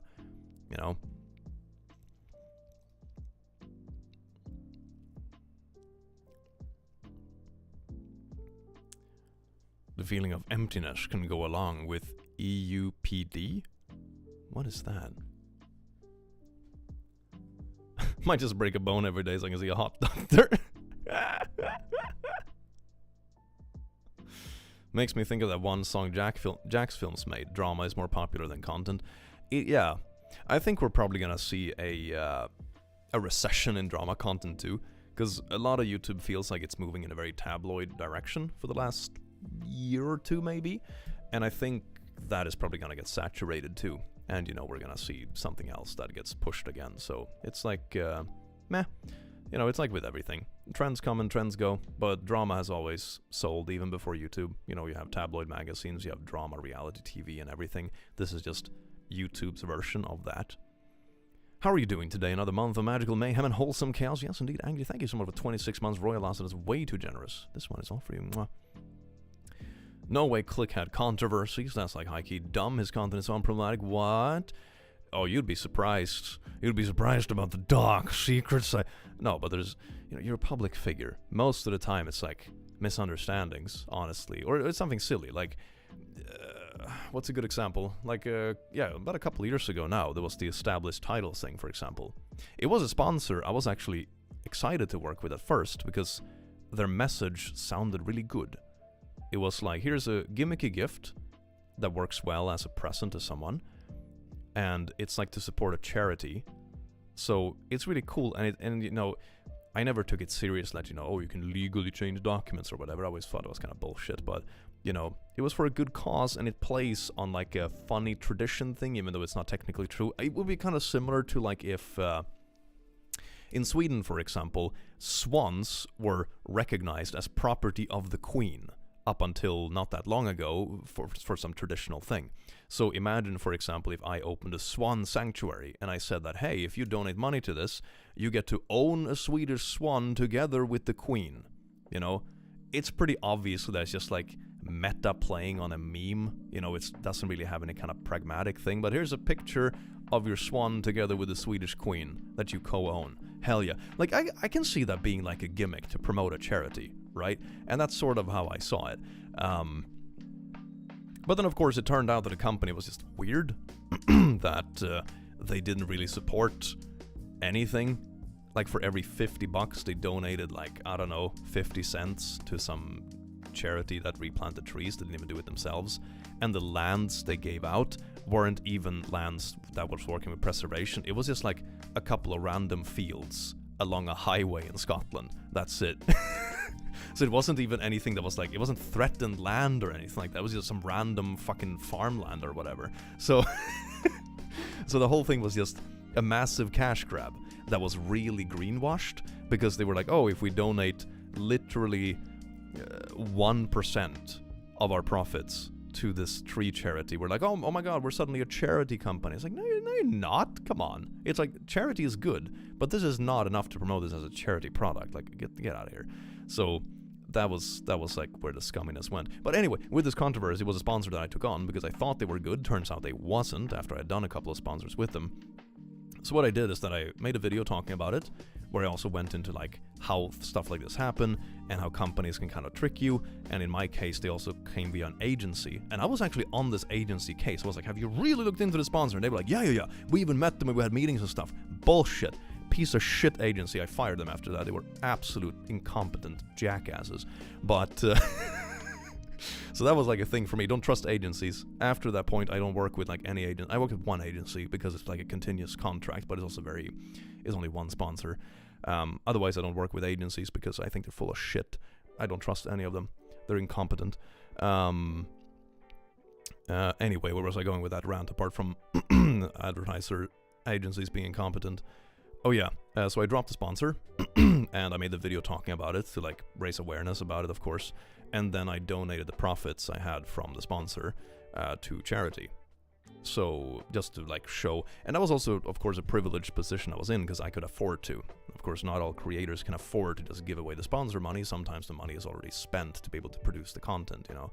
But in my case, that was money that was just like a bonus, so I could give it away, which was good because I kind of wanted to prove that, you know, I'm not doing this sponsor for like the blood money or whatever, you know. If it proves to be bad, I'm not interested in keeping it. And I think that was a good way of doing it. So that was one controversy I was in. But yeah. I love when Clicky swears. It's just so much louder than the rest of his word, full of shit. Yeah. I remember seeing your video on that and thinking it wasn't a big deal, but your integrity really showed when you showed remorse and made a special video about it. I think it's just important to own it, honestly. Like for the most part, especially when you're a creator in the public sphere, like situations will happen. It can be with anything. Like you can be like, oh, you had a take that didn't age well, or you had a sponsor that turned out to not be what you thought it was, or, you know, there is some drama in a Discord, or, you know, whatever. Situations will happen. That is unavoidable. If you just show that you're willing to fix it and actually fix it, then most people are pretty cool with it, which is usually how work life works in general. You know, crisis happens everywhere, but if you're on board to fix it, then that's what people really care about. No one expects everything to be perfect all the time. And I think that's something important to remember as a creator. No one expects you to be perfect. You just have to be willing to fix things when they go wrong. Love the last video you made about positive things and generations become more accepting of diversity. I know, right? It's good. Thank you. I'm glad you liked it. I love streams, partially, because I get to hear Click actually speaking like a normal human and cursing properly instead of being restricted by YouTube. Yeah, YouTube doesn't usually care that much about streams, because if I swear like once in a 4-hour stream, they don't really care. First time catching a streamer as well? Come in. I do hope you enjoy your stay. Do you speak other languages apart from English and Swedish? German. I wouldn't consider myself fluent. I'm not fluent in German, but I speak it on like a everyday level. Recently, I've seen a YouTuber say just about anyone that does sponsors are bad, and if you get a bad sponsor, you're bad for not looking into them enough. I mean, I've also seen people saying that like YouTubers should moderate Google's own Google ads. You know, there's like, I don't know, man. You can only move the goalpost so far. Like, one rule of thumb, because I'm not being paid for this stream, you know. One rule of thumb is that YouTube sponsors typically aren't groundbreaking products, because otherwise they wouldn't sponsor on YouTube. They would be mainstream brands, so they wouldn't need to do the sponsor anyways. Do I think all YouTube sponsors are scams? No, they're not. There are things with sponsors that I don't approve of. For example, take VPN stuff, for example. I've been sponsored by NordVPN a bunch of times. I don't have an ongoing contract, but I've done a few sponsors with them. I genuinely use it. I like NordVPN. I use it for when I want to watch my Netflix shows when I'm traveling. I use it when I do like little gaming servers, and sometimes I want to make sure my IP doesn't pop up. I use it when I want to download like free resources for editing thumbnails, you know, the PNG stuff, and those websites are always blocked to like 1 download per day per IP, but it's like I just jump around with NordVPN and bada bing bada boom, that doesn't matter to me. So I do have uses. I don't agree with like the fear-mongering around VPNs. Like, it's not going to be a magic protector against everything in the world, because it's not. But that's also why I haven't brought that up as a point in my videos. It's like, sure, it's encrypted, but that's like most websites nowadays, unless you're doing something really niche and weird. So the stuff I focused on was the pragmatic stuff that I actually use it for, and that is quite truthful. So like it's always kind of a nuanced topic. It's like a VPN isn't something magic that's always gonna save you, but you know, it's what you make it to be, right? Why can't YouTube give advertisers options to allow different rated channels? I really doubt beer companies care about F words instead of trying to purify. It's because of the brands. If I understand correctly, on the other end of it, the brands are just giving a little thing where they just like cross in, like, do you want this ad on like safe content or unsafe content? Every brand is gonna click safe content, you know, because it's the good option. So it's just that simple, really. Don't sell yourself, short click. The integrity and poise you exhibited was impressive, especially considering during a certain geometric shape drama. I truly respect for you keeping an even temper. Thank you so very much. I also, to be fair, I was pretty pissed off when she made that initial video. I was really fucking steaming. But I also gave myself a couple of days to cool off, because I knew that, you know, not gonna do well if I make this in anger. So I'm gonna take my time, write my script. I even rewrote it once. And then record it when I have everything in place, thought it through, slept a couple of nights. I don't feel like, you know, it's something I'm rushing to get out in that way. You know, take a step back, breathe. That usually helps. But yeah, so it's not like I didn't have a temper about it. I was really fucking pissed. But I think I channeled it in the right way. I didn't like turn on the camera right away and just started screaming at it. You know, it's like, no, let's take a step back, cool off, do this tactfully. Do this in the right way.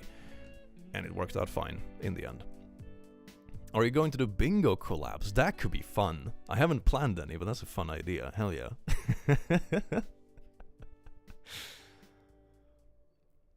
Can I ask about what drama happened that made you mad? Oh, it was the pyramid shaped in the video that was lying about me, making up really horrible accusations and stuff. She should be glad I didn't sue her, honestly. I couldn't be fucked to, because, you know, different countries and stuff, and I have seen people I care about being stuck in lawsuit stuff for many years, and it's never fun. It's always that kind of Pandora's box you don't really want to get into. But also an absolute coward for suing other people that they believe are beneath them and not suing me. Shows kind of the character, doesn't it? And you were lucky to have your boys on your side. Indeed, that was very nice. Yes, don't be toxic, click. Yes. Love your bingo videos, my boyfriend and I always enjoy them. That is really sweet to hear. I like them too. I've been trying to space it out a bit, so I don't like overdo the concept, but it's a really fun thing. It's really fun. We didn't have to interact with them for longer, it's not worth it. Yeah, I mean, that's the kind of stuff that can really drag out and like put a cloud in your sky of life, so to say. Legal stuff is not like some fast whipping snazzy thing. Like, if you're unlucky, it can go on for 5 years or even 10. You know, it's not fun. Even if you like win, it's not fun. The video was hard to watch. Never want to see a click on the verge of tears ever again. Hope you and other people affected are right now. I processed it just fine afterwards.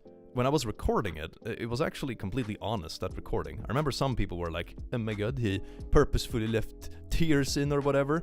But to me it was completely honest, because the video was actually done. I had already rendered it out and was working on the thumbnail and stuff. And then I got more messages from, from Felix, basically, about like, hey, by the way, she was the one who used all this alt account to harass you forever. And I'm like, fucking hell, like, are you serious? And then I remember I like turned the camera back on and be like, okay, I should really record this for a section because I don't want to make a part 2 for this video. And I just read through it and I was like, holy shit, this is insane. Like every bad thing, more or less, that ever happened to me during my YouTube career, all this kind of stuff, everything comes from this. Oh my god, this is insane. So that's partially why that part of the video was less scripted and emotional, because it was in the moment. Felix the Kit Kat, yeah. Who's also getting sued, by the way. Or attempting to. It's probably gonna tossed out, but still. So, yeah. But they were the ex staff that sent some screenshots from like the group chats and that kind of stuff to be like, hey, you should probably know that, you know, this and this, and like, now it all makes sense. Now I see how this connected. Yes, queen. I don't blame you for your reactions to what happened. I would react the same way and think many others would. We appreciate your rawness and honesty. I think in that way I also wanted to be done with it. It was like either I let this wait one more day and like try to make this part scripted too, or I just push through it and I'm done with it once and for all, and that's what I decided to do. And I'm happy I did as well. Ooh, a live stream. Welcome, you beautiful being. I do hope you enjoyed your stay. Mwah. Sorry you had to deal with all that. That wasn't drama, it was trauma. It was quite wild. But I'm just glad that it's working out, honestly. But, oh my god. It's like the reverse of a lottery ticket, isn't it? Good thing you're safe all the way over in Sweden. Yeah, like you don't really sue people for nothing over in Sweden. No one really picks it up, honestly. It's not the same kind of thing. It's not like it would be a case anyway, but, you know, not the same system. Why is it the click? There's no like super deep reason, honestly. I wanted a name that was general enough, because when I rebranded my old channel, I wanted it to be something that was general enough. I know some things that creators usually regret is when they name something too specific. Like, you know, imagine if I, you know, started my channel in 2007 and I called myself Call of Duty Boy, Let's Player. And then it's like, wait a second, that's 10 years later. I want to do commentary videos. And it's like, okay, Call of Duty Boy Let's Player is a pretty wild name to have for, like, you know, general content. So I just wanted something that I could use no matter what genre I ended up in. So that's sort of why I picked it. Can we have a bingo live stream one day? Oh, that'd be fun. Yeah, Microraptor, I can look into it. That could be cool. I loved your most recent optimism video. I would love more of that in the future. Oh, thank you, Amber. Yeah, I really liked doing it. It was fun. It was fun. No one can find them in the big foresty longland.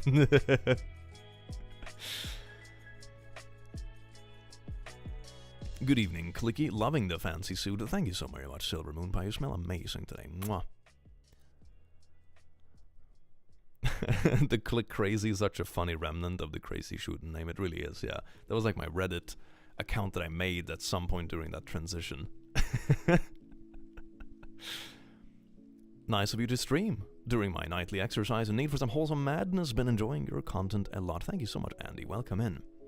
Plus, the name The Click is just iconic in itself. The only downside is that it's not a very unique term, so searching for stuff can sometimes be difficult. Like, I'm the top research if you search for it on, you know, YouTube or Google or anything like that. That's not the concern. But for example, if I wanted to find fan-made videos, they sometimes get drowned out by like other random stuff, you know. One thing I've noticed sometimes overshadows it is like bad tutorials about like how do you drive online clicks, and it's like an overly boring corporate video with a PowerPoint, and it's like, oh my god, is this really what I'm competing with?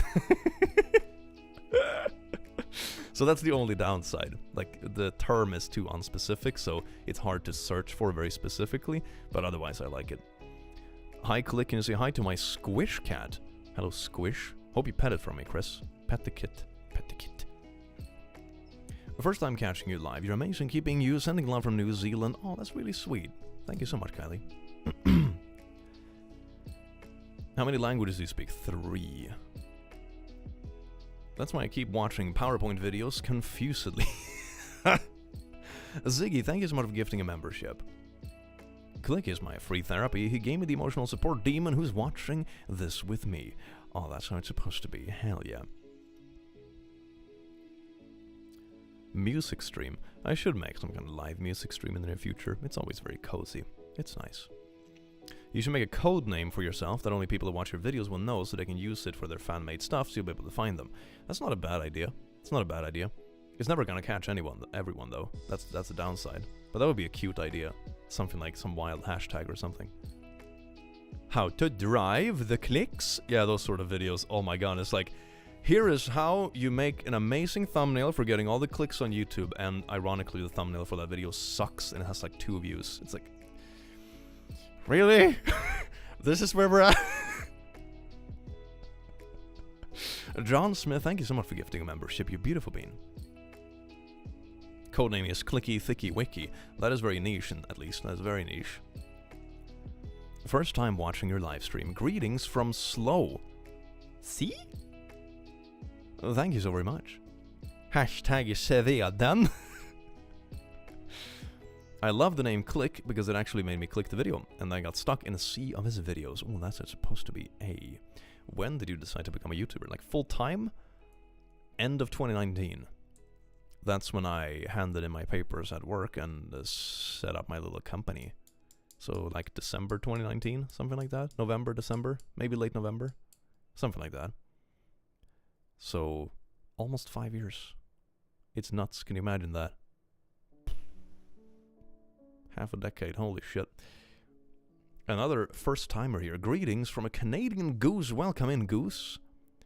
Do you like history? If so, could you do a history memes video? Yeah, maybe. That could be really fun. The click is what I came up with when I looked up the click. Yeah, the click is what the Discord is called.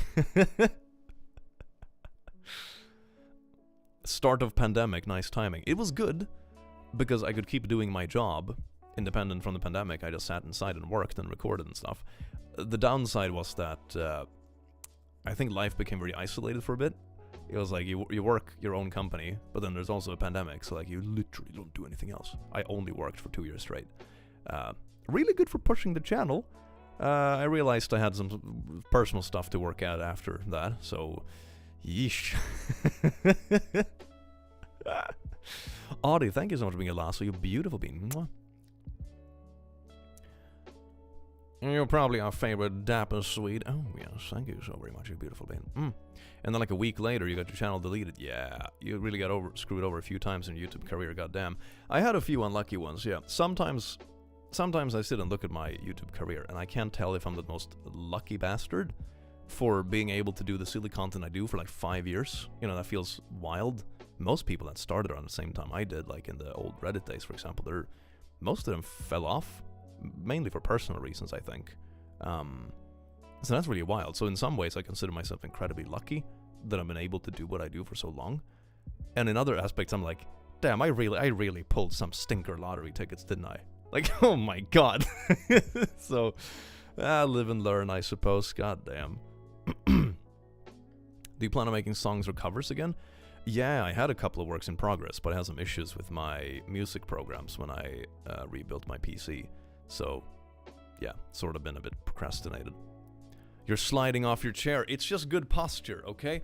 It's just good posture. Don't worry about it. Don't worry about it. I've been here for a while, but I just realized I don't think I said hi. So greetings from an Irish gremlin. Welcome, Midnight Glitch, you beautiful gremlin. You look click-shaped. Yes, indeed, I'm very click-shaped. Can you put the mustache back on your mic? The glue went bad, so I put it back on my rock. Really love your voice. I'm a very auditory person, and yours is incredibly soothing. I'm really grateful for it. That is so sweet. Bisexual posture confirmed? What would you want to do if you couldn't do YouTube anymore, for whatever reason? Oh. I don't know, really. I'm not sure if I would go back to what I had before. I would definitely choose some kind of job where I can pick my own clients. Definitely. But that's a good question. Maybe I would try to move towards some kind of, being a kind of manager for younger type people, maybe. That could be a thing. Try some more voice work stuff could be a thing. Not have to be my own boss anymore. But I haven't really thought that far, honestly. So I don't really have a step after YouTube figured out, but I also haven't really planned to stop doing YouTube either. I think at this point, I like to think at least that the channel has a decent amount of longevity.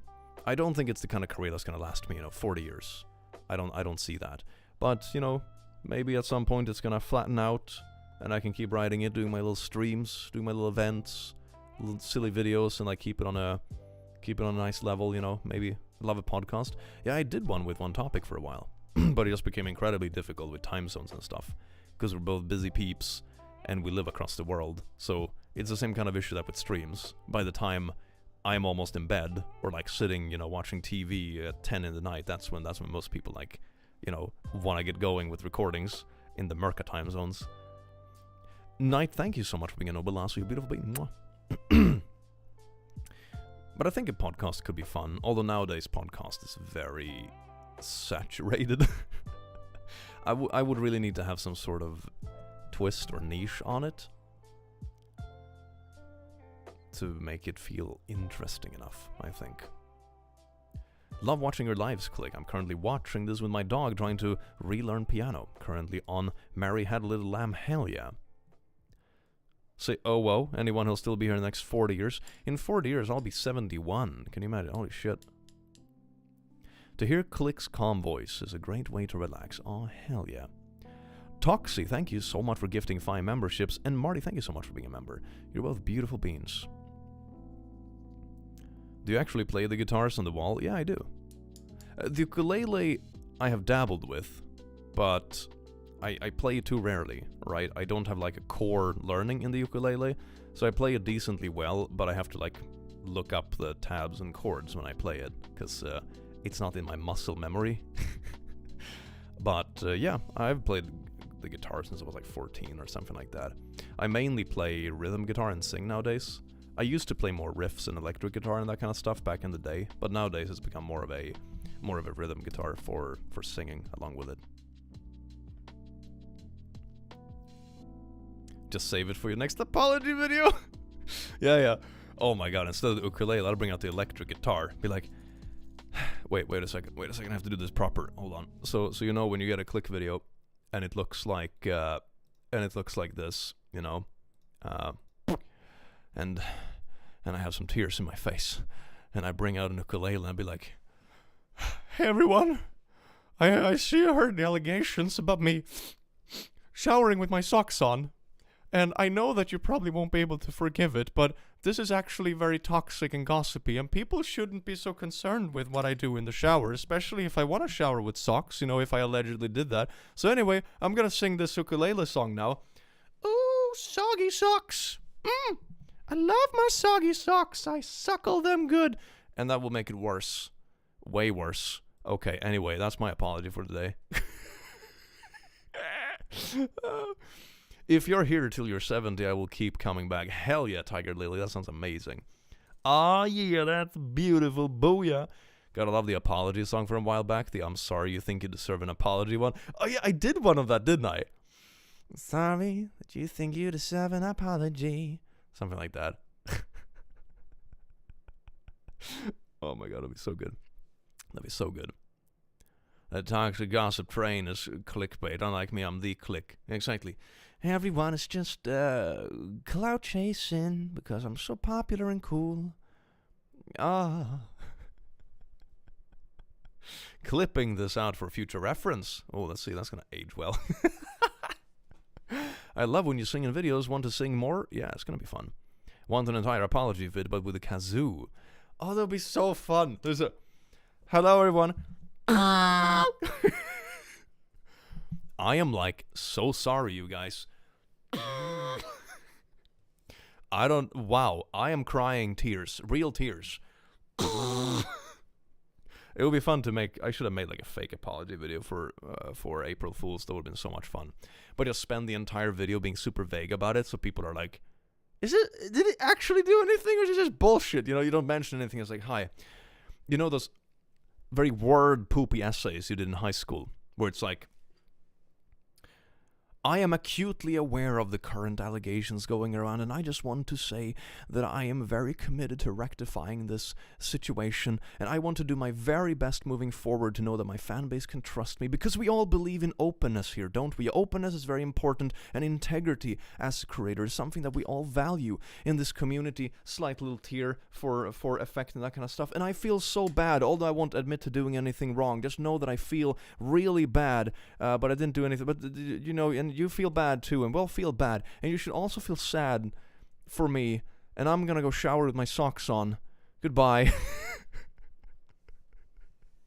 My socks are now soggy. It's a kazoo noise. I'm so sorry. My socks are so moist. I'm so sorry. Yeah, I could see that working. That'd be beautiful. Hell yeah. Oh my god. No YouTube apology ever actually uses the word sorry, fake fan. Oh yeah, that's true. It has to be more vague. It has to be like, you know, I feel so bad about this current situation, you know? I didn't do anything specifically wrong, but man, what I'm feeling right now is sad. And I can see that you're sad too. And it's important that we're sad together. Sadness unites us. Don't focus on what I did, because I didn't do anything, but we're all sad. Better use a bagpipe. Oh my god.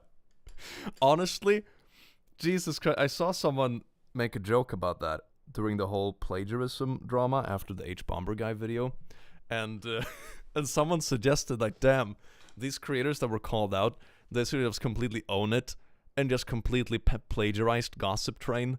And just bring an ukulele and be like, hey everyone, and just play it, and then just turn off the video. And that's just it. Just completely just own it like a unhinged fucking parody. Just you're accused of plagiarism, and then you just plagiarize the worst apology on the platform, and you just don't say anything else. That would have been the most amazing thing ever. I am so sad no one actually did that gag. That would have been so cool. That would have been like a legit comeback just for the comedy of it, you know? That would be I think everyone would have been too flabbergasted to even be angry. They'd be like, what the fuck? Rosie, thank you so much for being a member for 24 months. You would have been, mwah. Oh, that would have been so amazing. Oh my god. I mean, I don't think it would have salvaged anyone's career, to be honest, but I think it would have been this kind of thing that just goes down in history. It's so good. And now, YouTuber apology, played by the Click Orchestra, and there's just a dozen of clones with instruments, and it's all out of tune. Make money, OF, but he says wet socks on feet. Don't give people ideas. There's weird stuff online, I'm sure that's a thing. God. I never actually watched the OG ukulele video, but I appreciate the memes that came out of it. I think I watched like 20 seconds of it, and I was like, bruh. I mean, even if I made an apology parody, it wouldn't be this bad. Oh my god, man. Wet socks. With more wet socks. Oh my god. I've been watching Click videos for a while, but I haven't had a YouTube account very long. I better subscribe immediately. Yes, welcome, Fruity, Cat Lady, you beautiful being. Can you say hi to trans folks in the chat? Hi, trans folks. I hope you're doing amazing today. You smell so good. Thank you, Tao, for the 5. I need an emotional support team, and after reading that, yes, indeed. That's very good. That's very good. The worst part about the Apology Ukulele song, it was boring. I know, right? It was so boring. Like, couldn't you have gone like full, I don't know, Gangnam Style if you're gonna do like an apology music video? Oh yeah, there was this TikTok girl, wasn't it? That was accused of like SAing her friend or something like that. It was really bad. And she was like, yeah. So anyway, here's my improv dance to grow as a person.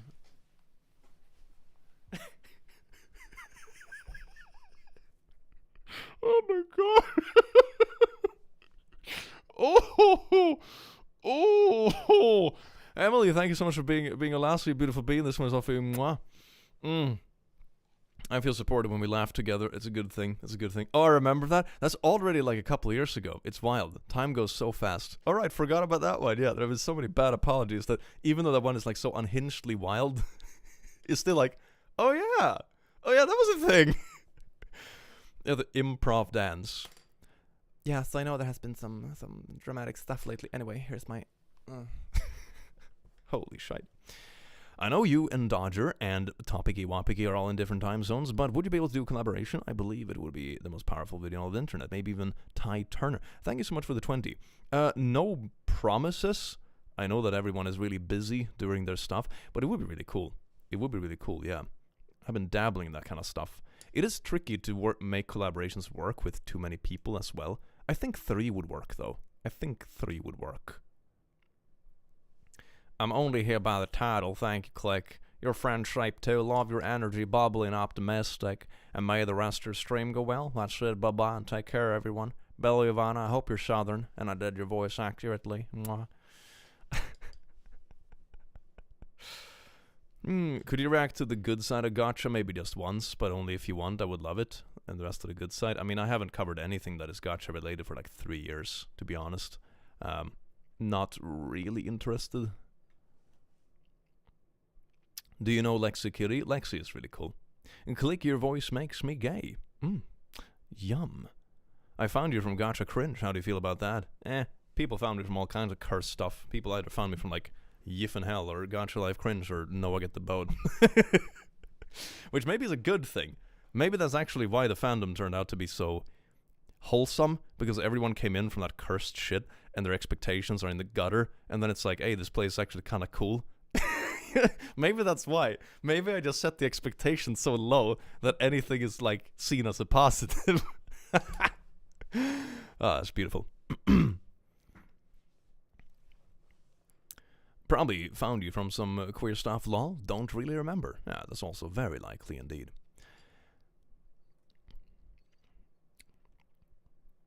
Can we get bigger emotional support demons? Maybe. That would be fun. Gotta be honest, if Pyramid didn't join Sad Milk, it would be one of the greatest collab channels on YouTube. Honestly, I don't think it would have lasted that long anyway, to be honest. I think it would have been more the kind of project where...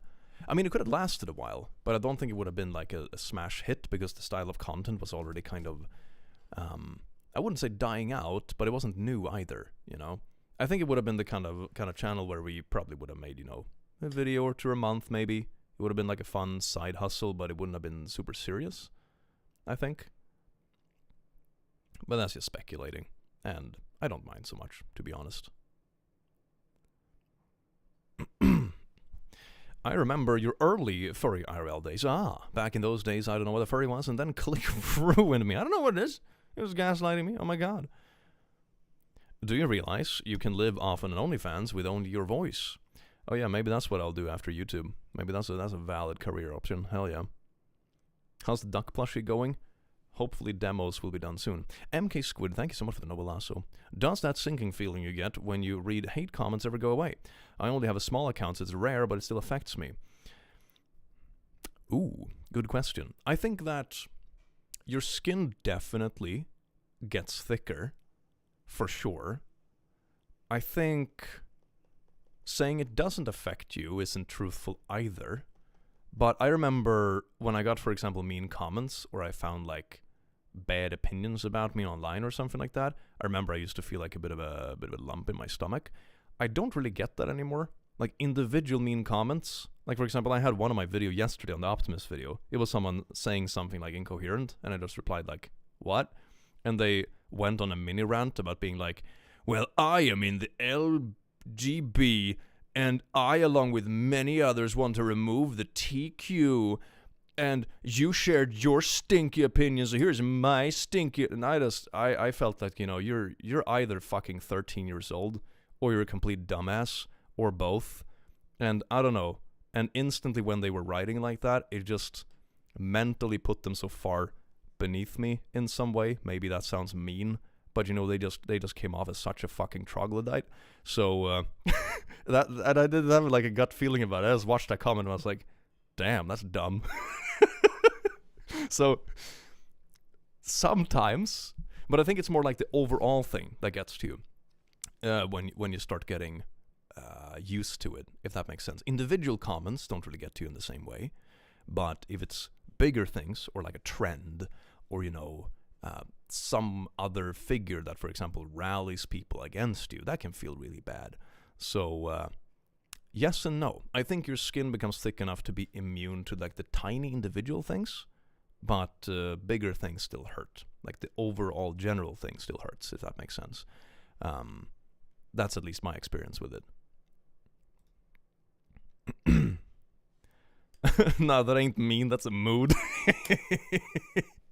Yeah, it is, isn't it? Oh my god. Troglodyte, my favorite word. It's a really beautiful world, isn't it? It's a really beautiful world. Oh my god, it's so good. It's so good.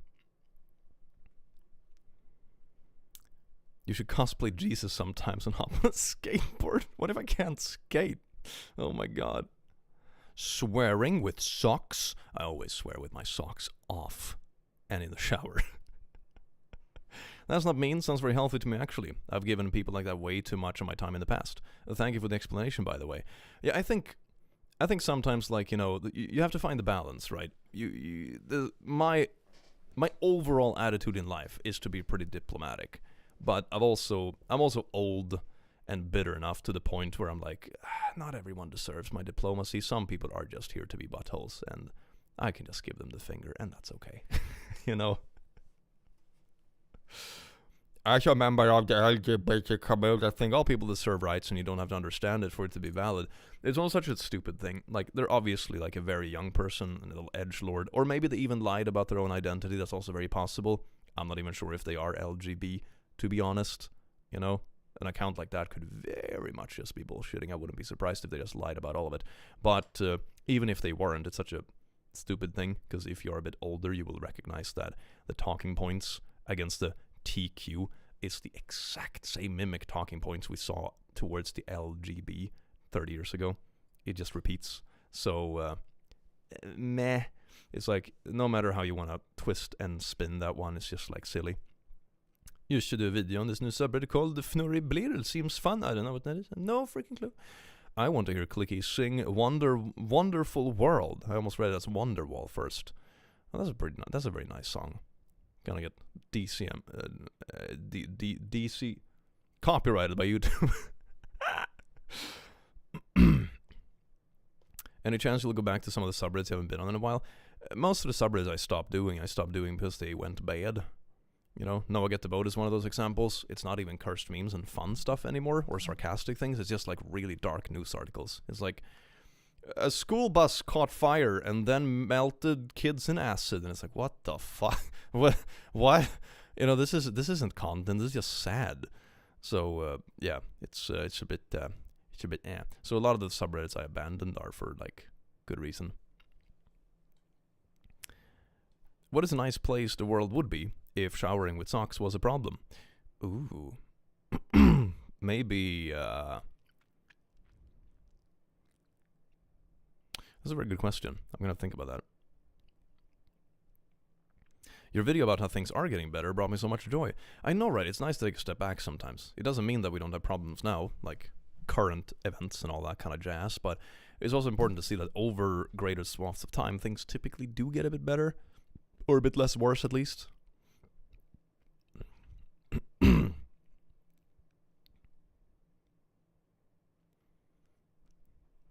I don't think I've caught a YouTube laugh with a click before. Welcome, Manfred. I do hope you enjoy your stay. Wasn't there a click Reddit? There is a click Reddit still around. It's very nice. I think it's okay to be thin-skinned. It's good that we're different. Yeah, being thin-skinned isn't a bad thing at all.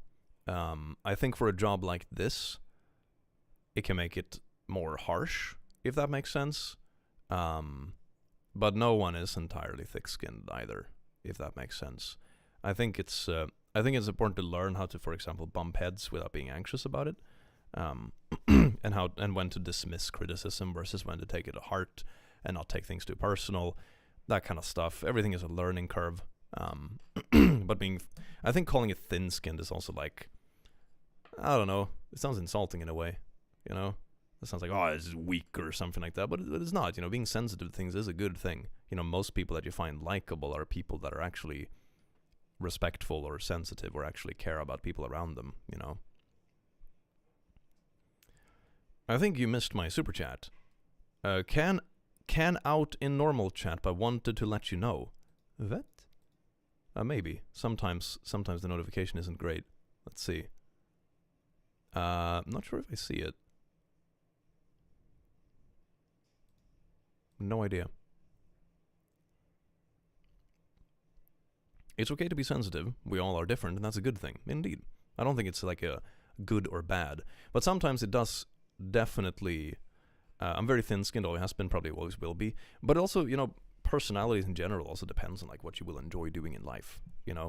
I would say one of the things that made YouTube hard for me for a long time is that I am also at my core relatively thin-skinned. Like I'm quite empathetic. I don't feel good about conflict and that kind of stuff. It's not really my vibe. I'm quite diplomatic. I like it when people get along, that kind of thing. With YouTube, I definitely got more thick-skinned over the years because you learn. But that's something I noticed about this sort of job, that definitely makes it more difficult because things actually get to you. Can you say hi to my niece, Fabienne, 14? She's proud to find her uncle, and she both have a... Sorry for the cringe. Hello, Fabienne, you beautiful bean. I do have an amazing day. You used to remind me of the sea shanty guy from Shara. From Shara. Okay, maybe I have the right character pictured. I'm not entirely sure. Thank you so much, Lauren, for the 8 months. You beautiful bean. Mwah. Jokes aside, thank you so much for being the beautiful, entertaining bean that you are, Click. You're a force for positivity and sending people to the fun part, to hell, which is fine by me. It's cool hell. It's cool hell. It reminds me of an ex who insisted that because I can handle gruesome things, that I can't be upset about her joking about me doing the game over, to put it in Click acceptable terms.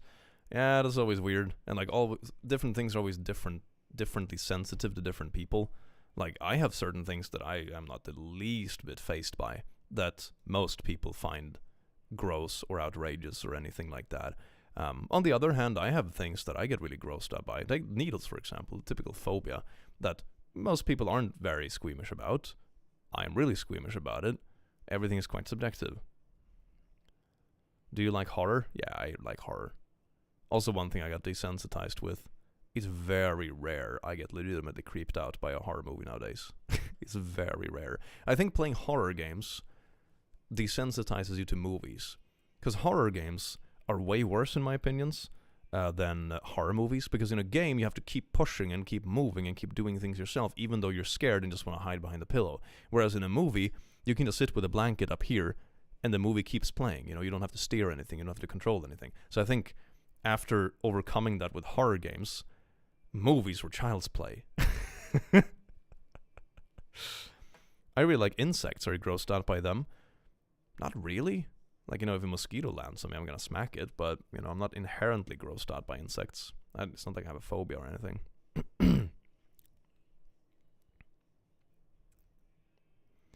You can't even easily react to Gacha Life cringe if you were interested. The subreddit is closed, and Gacha Club cringe is just naughty shit, that's it. I think... even back around the time I stopped doing videos on it, one of the reasons was that most of it was just satire. I remember someone legit got upset because I used one of their posts in a video, and they were so angry that I didn't realize it was satire. So I don't even know. It wasn't even like connected to anything personally, but people just became weird about it, and everything just became karma farming and satire. Nothing on the subreddit was real anymore, and people started acting very odd. So I just kind of checked out. Jasper Cooley, thank you so much for being a lasso, you beautiful bean. This one is all for you. Mwah. I am friendship. Yes, indeed you are. I kind of figured when you talked about getting bullied in school, you seemed like someone who was at first a bit reluctant to defend themselves. Usually, once kids realize that about you, it's on. Yeah, definitely. It's like you don't throw back a punch right away. And that's something I've realized with adult life too. Bad people tend to actually come after you if you don't punch back right away. Ironically. That's one of the things I realized on YouTube too. Like, most of the people that have tried to come after me in some way are usually people that thought I was gonna be above punching back or too nice to punch back. I actually, funnily enough, after I did get through like the drama stuff last year, a couple of people who had been out to get me in the past actually reached out to apologize, which was pretty wild. The apologies were not particularly honest, in my opinion. They were just kind of excuses, but still. And to me, I think that came from sort of like, oh damn, he can actually hit back when he wants to. Oh no. And that's why they apologized, because then all of a sudden I guess they were scared that they were gonna be next, you know, which isn't really how I think about things, but you know, that was an interesting thing to see, so blatantly and so in your face. There's a lot of like mean bully-esque people out there that at the moment you prove to be a little bit too much trouble to mess with, they won't. My friend is having a really tough time. Could you say hi, Amar? Hello, Amar. How are you doing? I hope you're okay, and all your friends love you. You're their favorite YouTuber. That is so sweet. I do hope you feel good, Amar. Have an amazing day. You deserve it. Same, thank you so much for the 50. I don't really get bullied anymore, but I hear certain names I get called, and I just laugh at them now because I find getting called Godzilla genuinely fun. That's a pretty cool name, though. How is that a bad name? It's like... Does anyone else put Clicky's videos on as white noise to feel less lonely? No, just me. I mean, I put streams on and stuff a lot when I'm working, just because it's nice, because I don't have an office environment, so it makes it a little bit less quiet.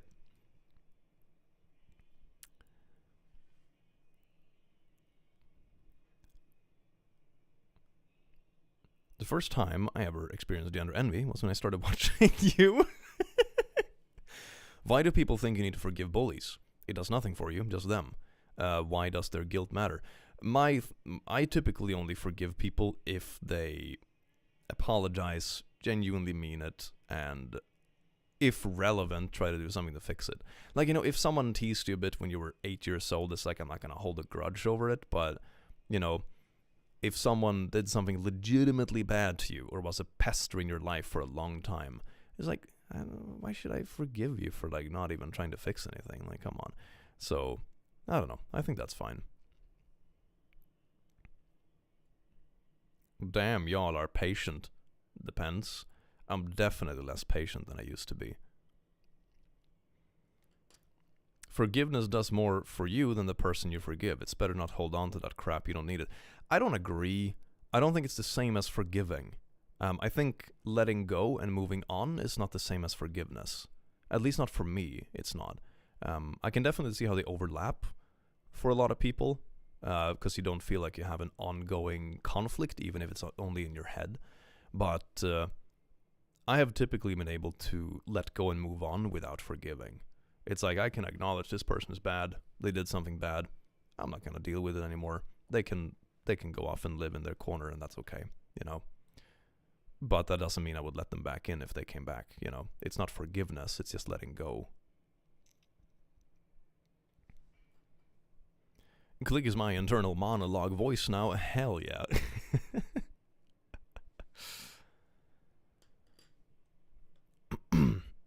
As someone who went through some poo, I would appreciate a genuine apology at some point. I'm gonna give you a spoiler. If I think about the people that did hurt me, or tried, maybe is a better word, tried to hurt me the most in my life, I have never gotten an apology from any of them. I'm gonna be honest. Like, the worst villains, if you will, I haven't encountered, never apologized for it. Never. If anything, they double down or try to justify it. So I kind of give up trying to get apologies. And if someone is too much of a hassle, you punch back. In whatever context that might mean, you know. Finally, my cringe click XOT fanfic is on your Reddit. It's on the fan art tag. Hell yeah. Trope heavy? Suki, that's beautiful. Hell yeah. Literary genius. First time catching you live. Really like your videos. Don't tell my boss I'm watching you. I'm working hours. Mwah.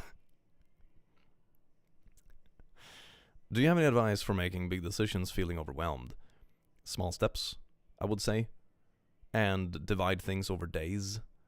So it can be something like, oh my god, my entire house is a massive mess. It's going to take me 3 days to clean.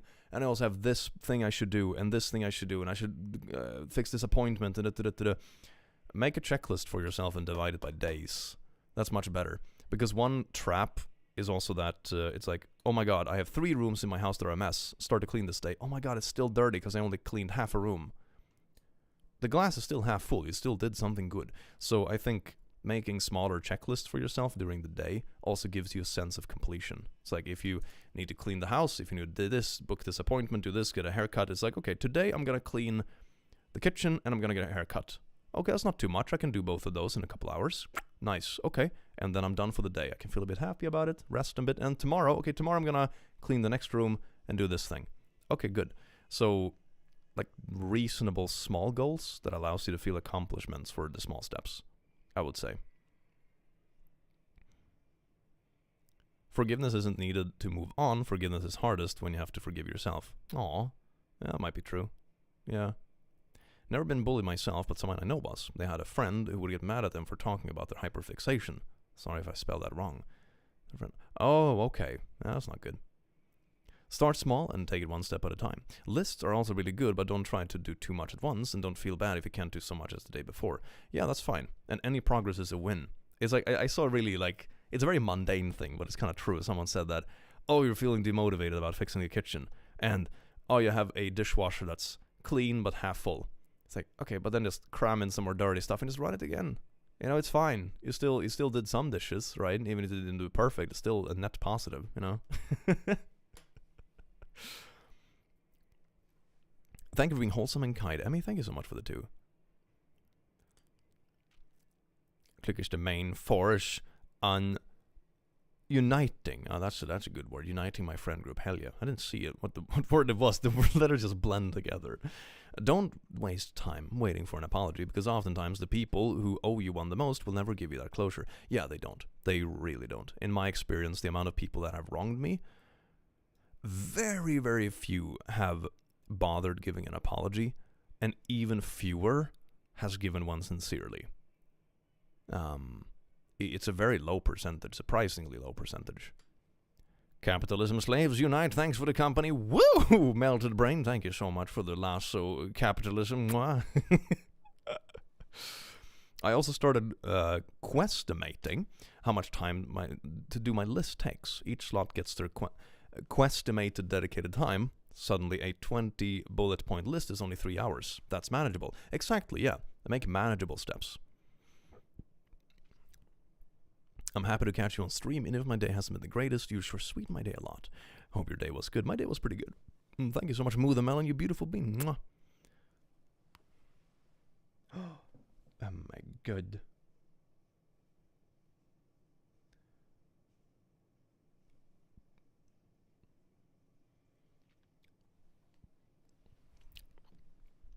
Favorite scary movie? Oh, there was a really good one I saw a while ago. I think it's called Aterados. Really good. There are very few movies that give me the creeps, but that was one of them. Marcelino, thank you so much for the last. We're 7 months, finally moved away from my insane dad. Hell yeah, that is amazing. I got bullied in school. Everyone told me I'm never going to achieve anything in life, and guess what? They were wrong. I live a better life than them, and a cherry on top, some come to me for advice now. That is... Ooh, that's satisfying.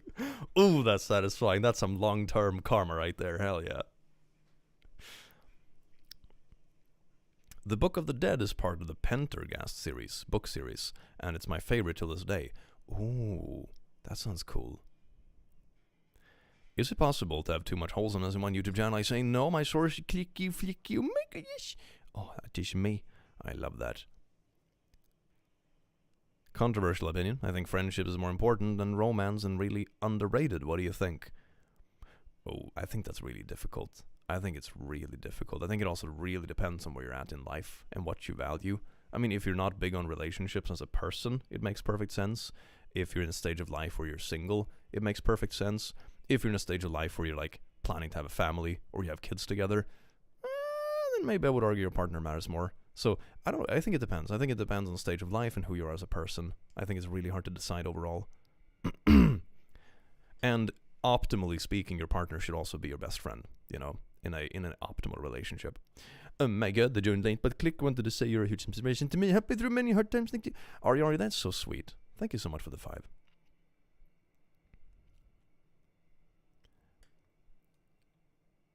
For someone who is Arrow Ace, definitely. Yeah, exactly. You see, it's different for different people. I'm going to sleep now. Good night, everyone. Good night, Timon, you beautiful bean. Hello, Clicker. Greetings from Västerbotten. Oh my god. Hello. Welcome in. Oh my god. Just the fact that you reacted to one of my comments, the Jesus one, made my day. I've been having a really poopy one to the point I died I think, okay, not as in murder your hair, but like dyed it as in color. My hair on impulse. Thanks so much for being you. That is amazing. I hope you chose a cool color that you like. Jo, I heard you Swedish too. Med good Swedish Västerbottenost. What's your favorite song to listen to currently? Any recommendations? Oh, what do I listen to right now? I listen to a lot of Sabaton, I always do. What did I find recently that's really cool? I did pick up some retro songs that I like. Skold is very nice. Cool band. What else did I find recently that I really liked? I had something in mind.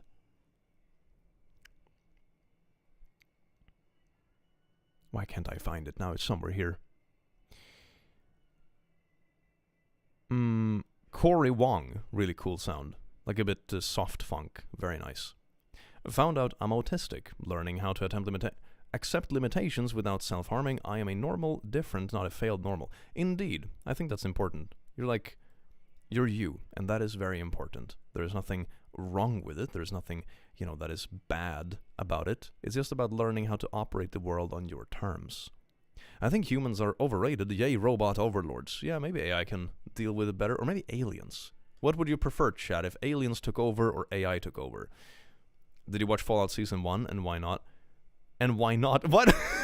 I did watch it. I mean, I have like 2 episodes left, but it's really good. I like it. Tiger Lily, thank you so much for being a noble ass. Mwah.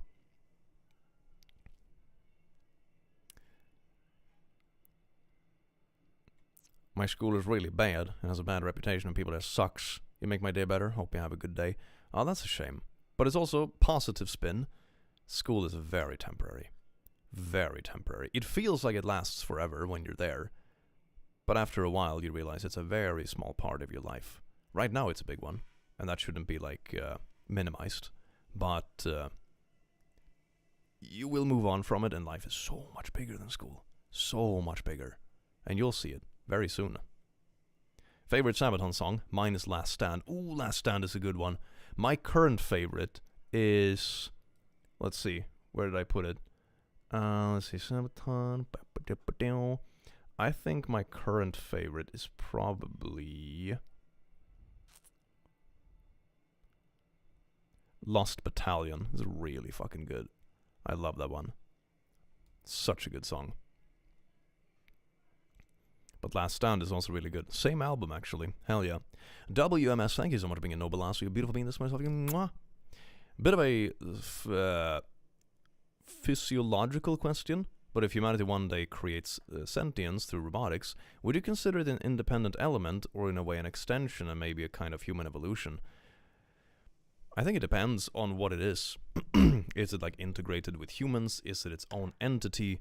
And etc. There is an hypothesis, for example, regarding evolution, that the natural step of evolution is for a life form to evolve biologically and become smart enough to the point they create an artificial intelligence that in turn can upgrade itself fast enough that it becomes the next level of evolution, when you can actually affect yourself, and not only due to your environment and generations responding to that environment.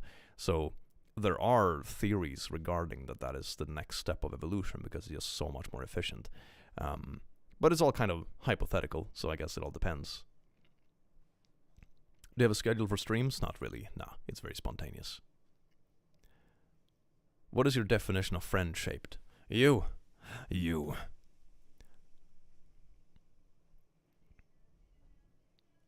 Click is next level evolution. Yes, indeed. Speaking of next level of evolution, it's getting a little bit late here, so I am gonna start to round off the stream. Thank you all so much for dropping by today. You're all a beautiful, amazing little beans, and I will see you again in the very near future. Take care, and I hope you have an amazing... Oh wait, we have a fiance Sweden, maybe a friend shape, but that doesn't mean you can take me from home. I have a very specific and complicated habitat. Maybe we'll steal you away anyway. Anyway, have an amazing rest of your day, you beautiful beans, and I will see you again in the very near future. Take care.